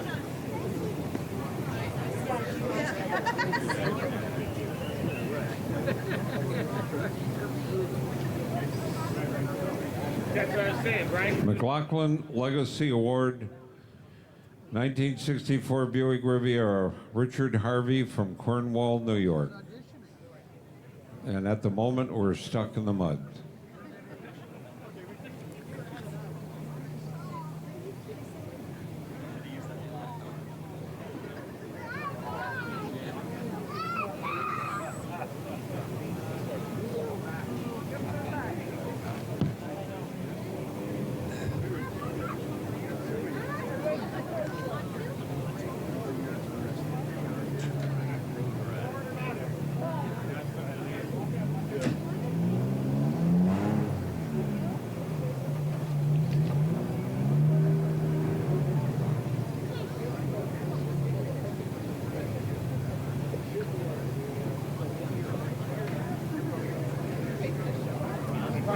Well, we're getting down to the end, ladies and gentlemen. Our final award, the Best in Class, or excuse me, Best in Show. Our Best in Show award coming up shortly.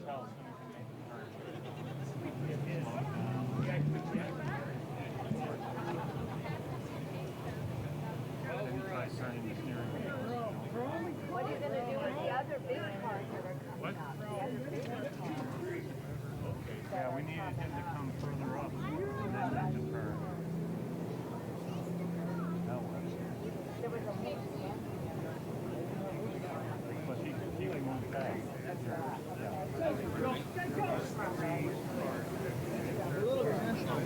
yeah.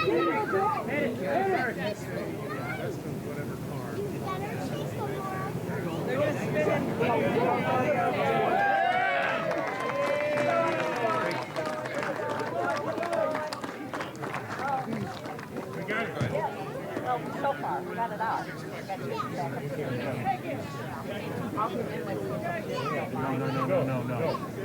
No. You gotta go over there.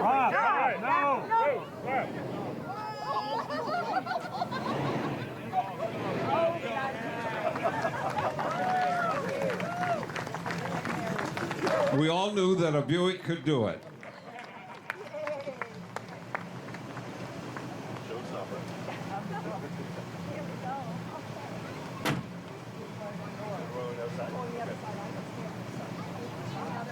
John Carlson, would you please come back to the awards tent?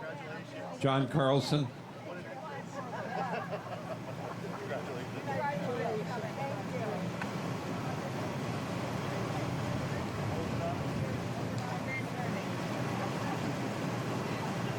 It should be an easier exit.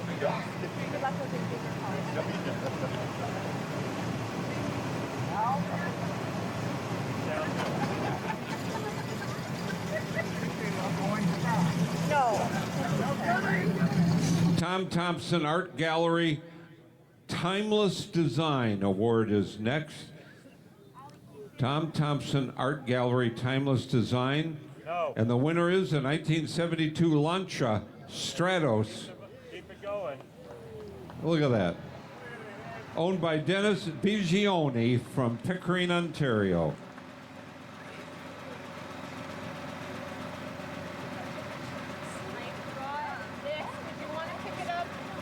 Aiden Ware at the wheel.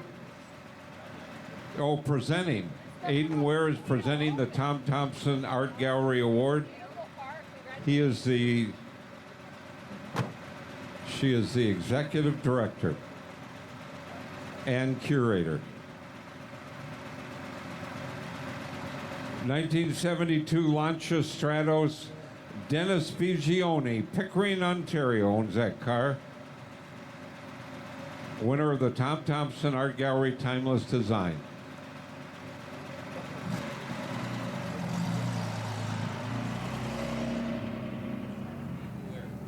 Thank you, Aiden. Aiden Ware presented the trophy.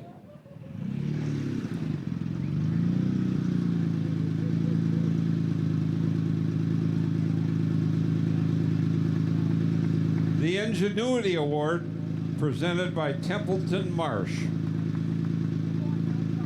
One of the greatest Jaguars ever built, ladies and gentlemen. This is the XJ220. Supposedly capable of 220 miles per hour. Only a handful of those were made. A 1993 XJ220S. Tony Burgess owns that car from North York, Ontario. A 220 Jaguar.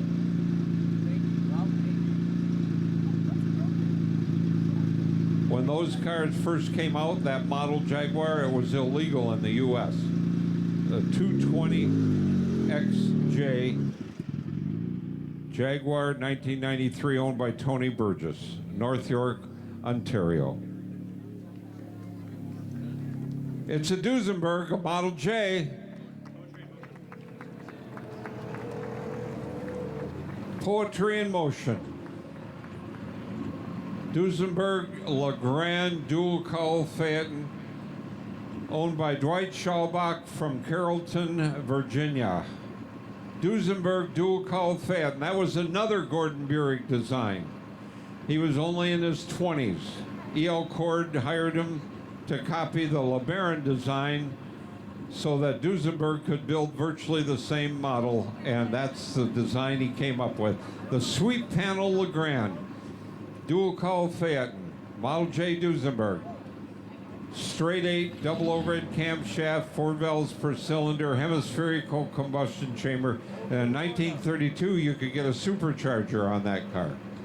265 horsepower unsupercharged. Up to 320 with the blower. Duesenberg Model J. It's a real doozy, one of about 475 made from Virginia.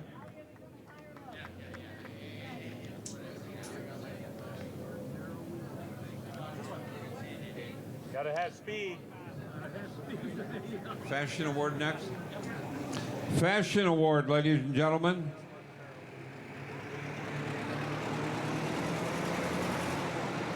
Mark Farrell and Cynthia Lambert. Fashion Award. 1910 McLaughlin Model 8, Mark Farrell and Cynthia Lambert from Ancaster, Ontario. And Rosemary McLeese presenting the Fashion Award, along with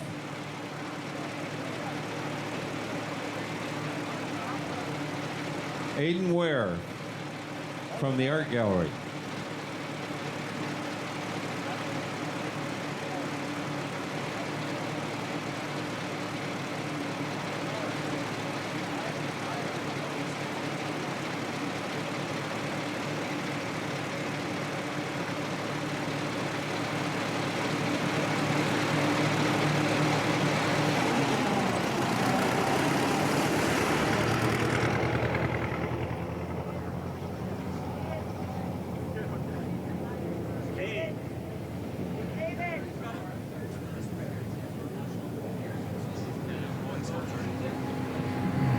Here's our second award, presented by the National Association of Automobile Clubs of Canada. This is the Rolling Sculpture Award. 1935 Rolls-Royce Phantom II fixed-head coupe by Hooper, owned by Gallery 260 in Toronto, Ontario. The Rolling Sculpture Award from the National Association of Automobile Clubs of Canada. A fixed-head P2 coupe with coachwork by Hooper Body Company in England. The other side. Rolling Sculpture Award, owned by Gallery 260 in Toronto, Ontario.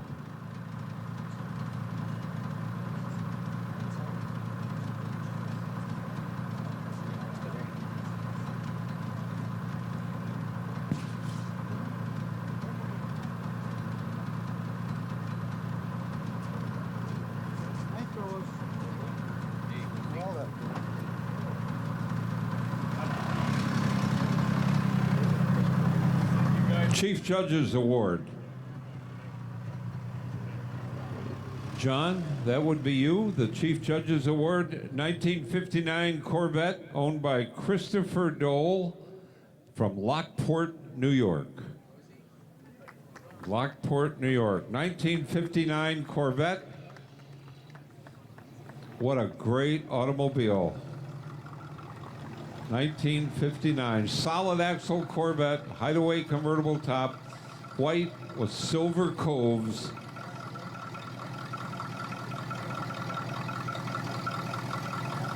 Owned by Christopher Dole from Lockport, New York.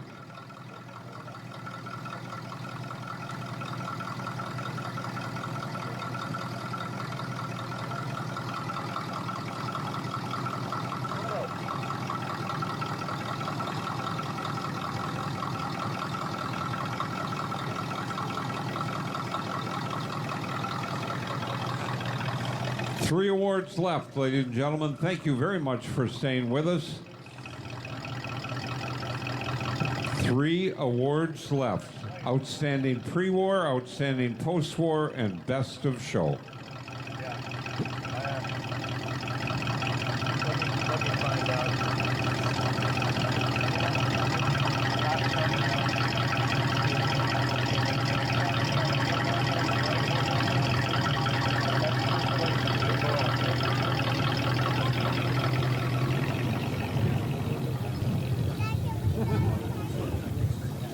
That was our first place car.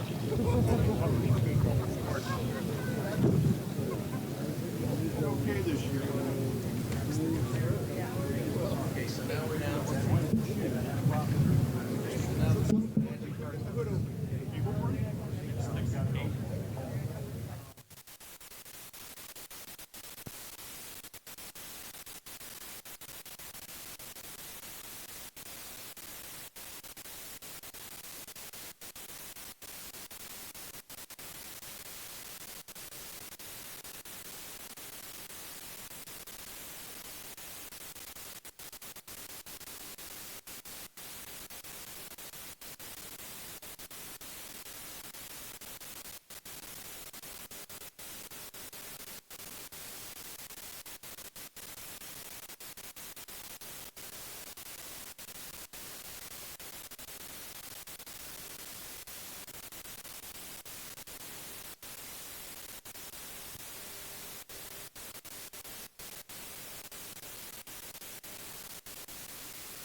We're down to the last three awards, ladies and gentlemen. Best pre-war, best post-war, and best of show. The judges are making their final deliberations as we speak. We had a great field of automobiles, a lot of contenders for top awards. And I think we're going to have a decision here shortly. 3 awards left.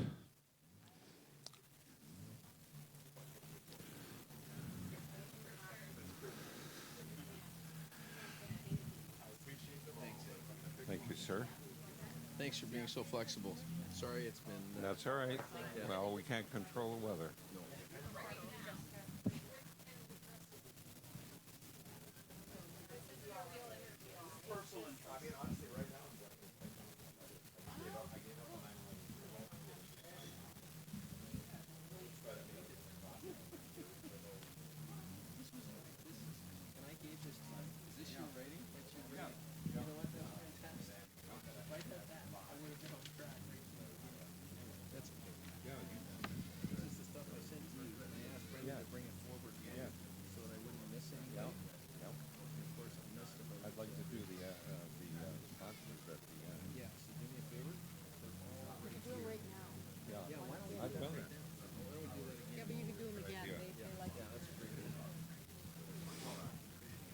We'd like to thank Porsche Cars Canada, our returning 2023 presenting sponsor.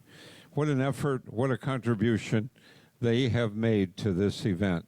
And in 9 years, Cobble Beach Concours d'Elegance has become one of the most outstanding shows in North America. Thank you to Porsche Cars Canada. GM of Canada, here today with Cadillac, Buick, and Corvette, and the fabulous 1951 Harley Earl Buick LeSabre. And that car rarely ever leaves the GM Heritage Center.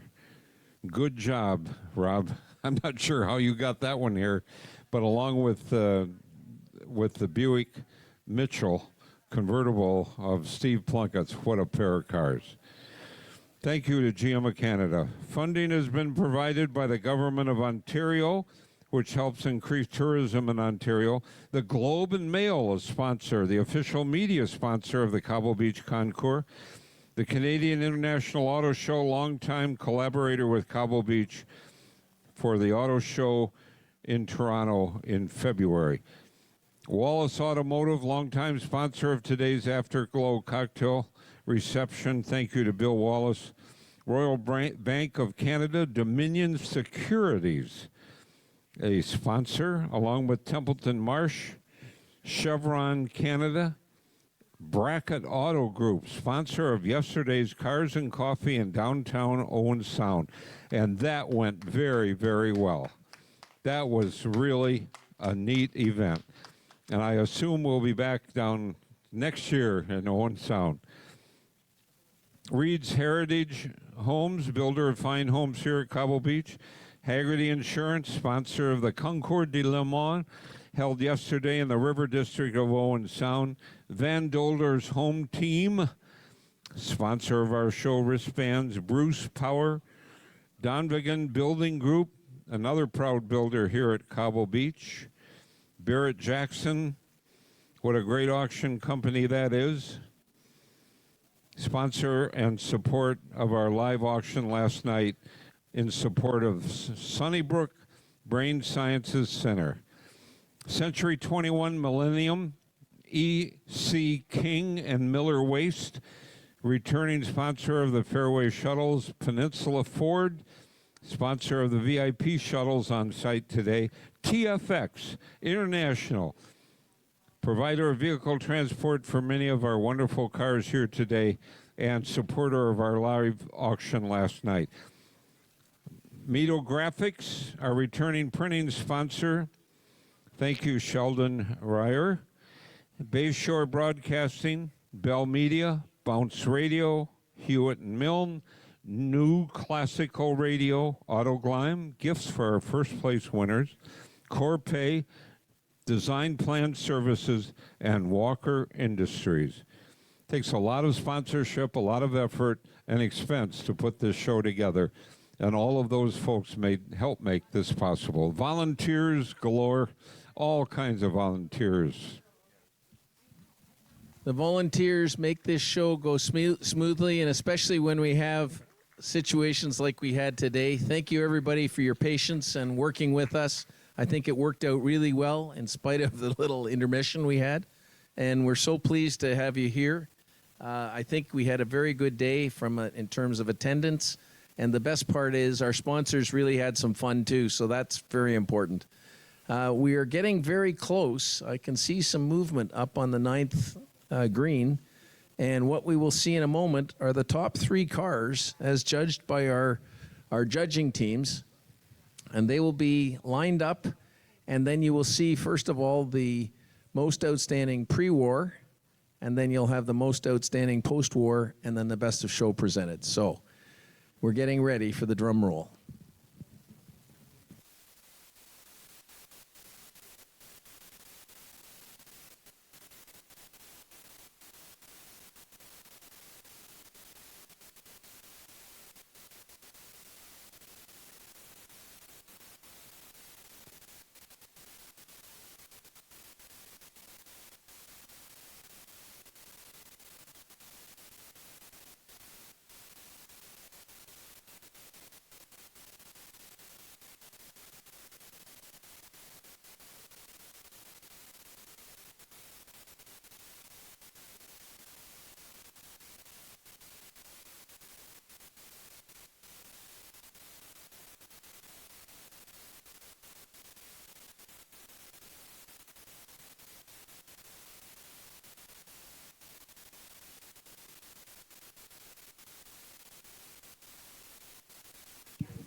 And we have 3 cars lining up, ladies and gentlemen, that will be the award winners in our final 3 categories.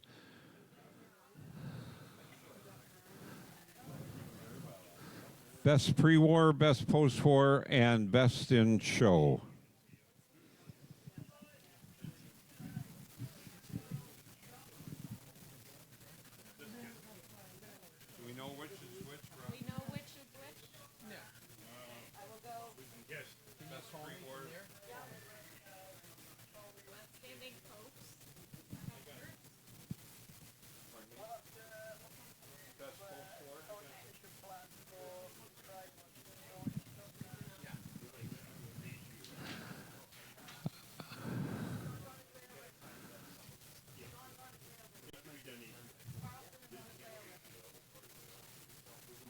I can't tell what you're saying.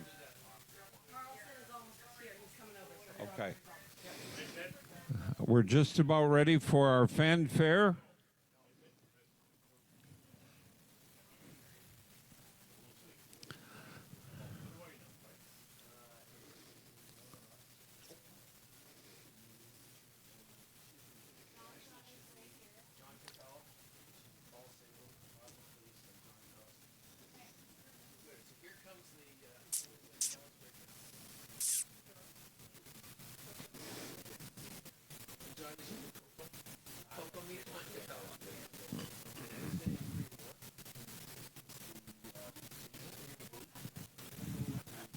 Well, the Buick's either got to be best post-war or best in show. Best post-war. Okay. So which one is post-war? Where's the best in show? Okay. Let's do pre-war. You know what? Let's announce that one first before it's going to be best. Yeah. Fanfare, please. We have our winners, ladies and gentlemen.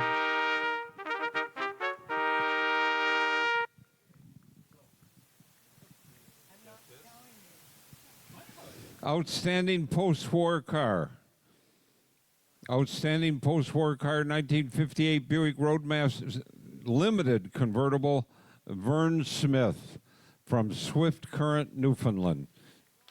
Outstanding post-war car, 58 Buick Limited convertible, Vern Smith.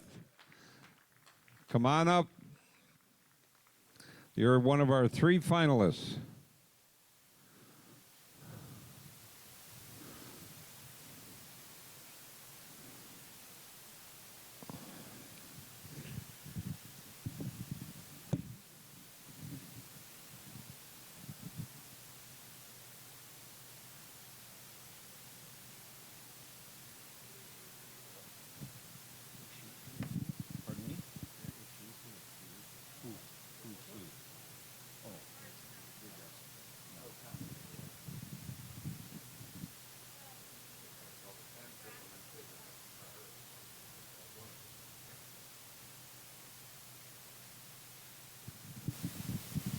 Best post-war car, 58 Buick Limited convertible.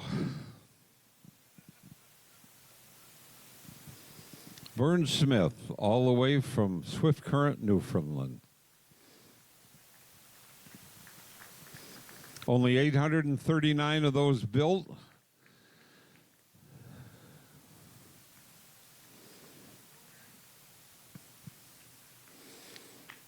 Back in the days of Bill Mitchell and all the stainless steel and chrome that he loves so much, that car's loaded with it. Dave Holes, the director of design at the Buick studio, told me that when they put together the first model of the 58 Buick,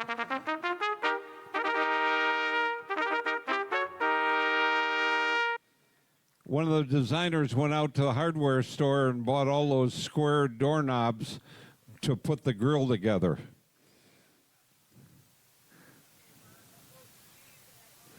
Vern Smith, best post-war car. Congratulations, Vern.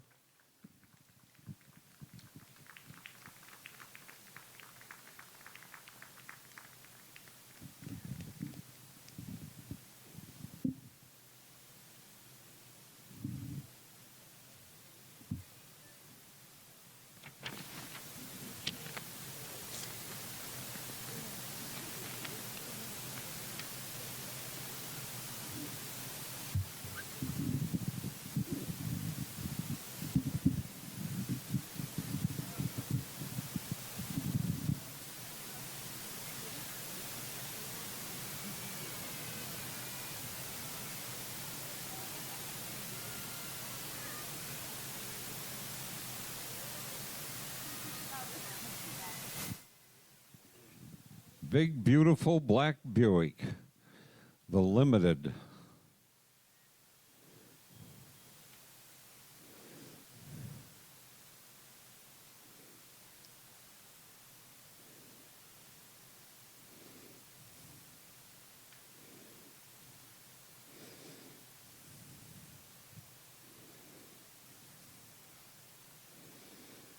Vern was the winner here last year of the 1958 Cadillac Eldorado Brougham. He has a great, great collection, and his restorations are just out of this world.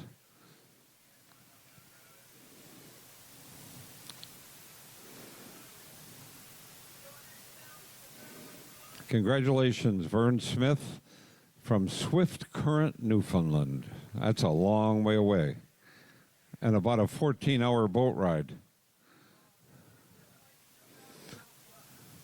All right, ladies and gentlemen, most outstanding pre-war car. Here we go. Which one is it? Fanfare. Fanfare.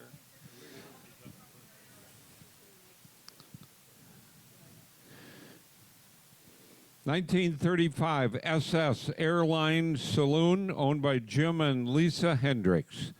Outstanding pre-war car.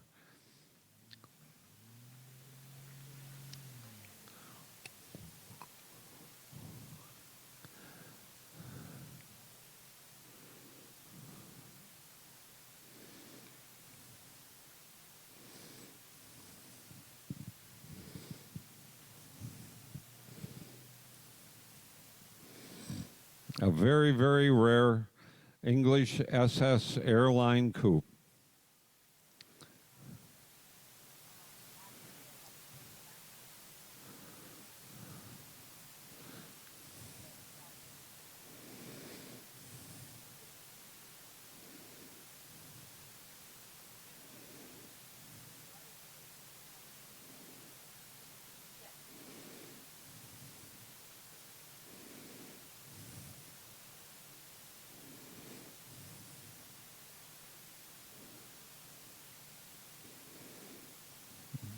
Most outstanding pre-war car.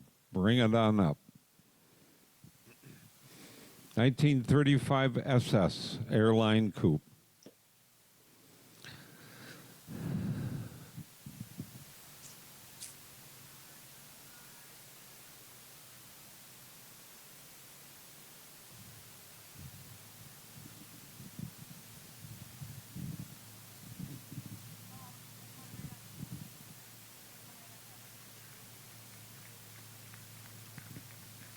One of our top 3 award winners.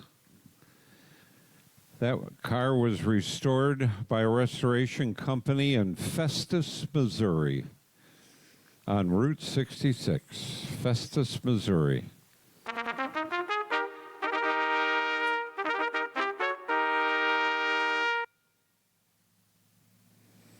Owned by Jim and Lisa Hendricks. Congratulations. Best pre-war car.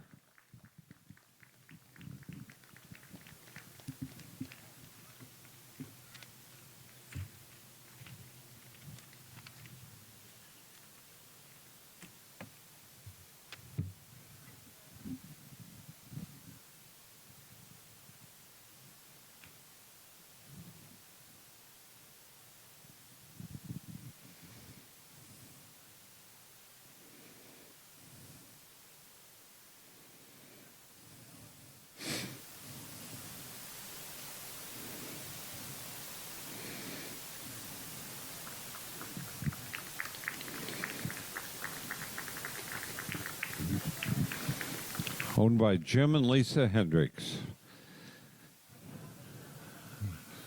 1935 SS airline coupe.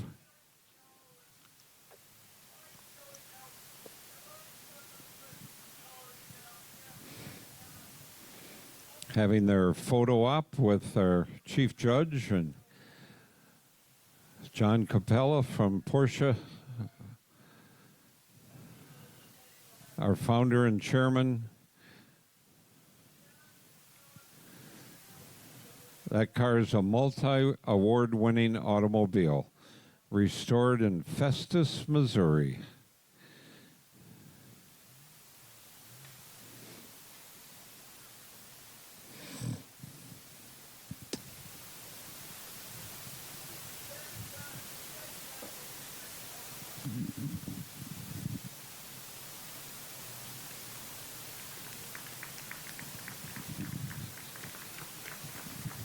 Once again, congratulations. And now, ladies and gentlemen, our final award.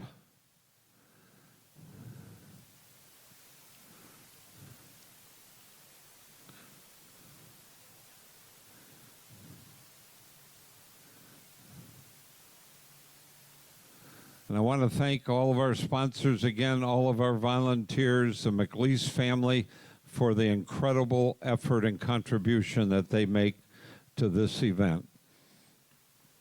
And thank you, folks, everyone that came today to see these cars. Thank you for being with us. Thank you for persevering through the bad weather. And now we have a little bit of sunshine.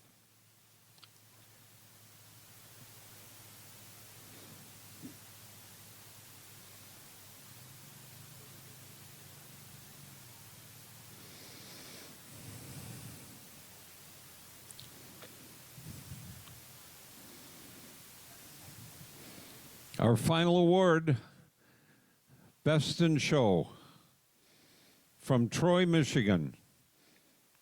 1929 L29 Cord convertible coupe, owned by Greg Ornazian from Troy, Michigan. Driver around. I know Greg's not here, but his driver is bringing the car up now, and there it is.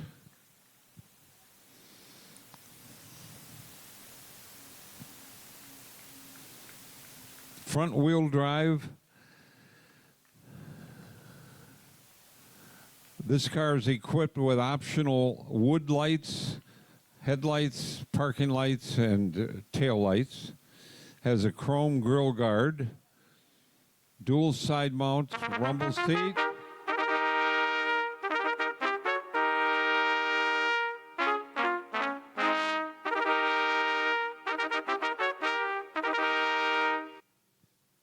Best in show, ladies and gentlemen.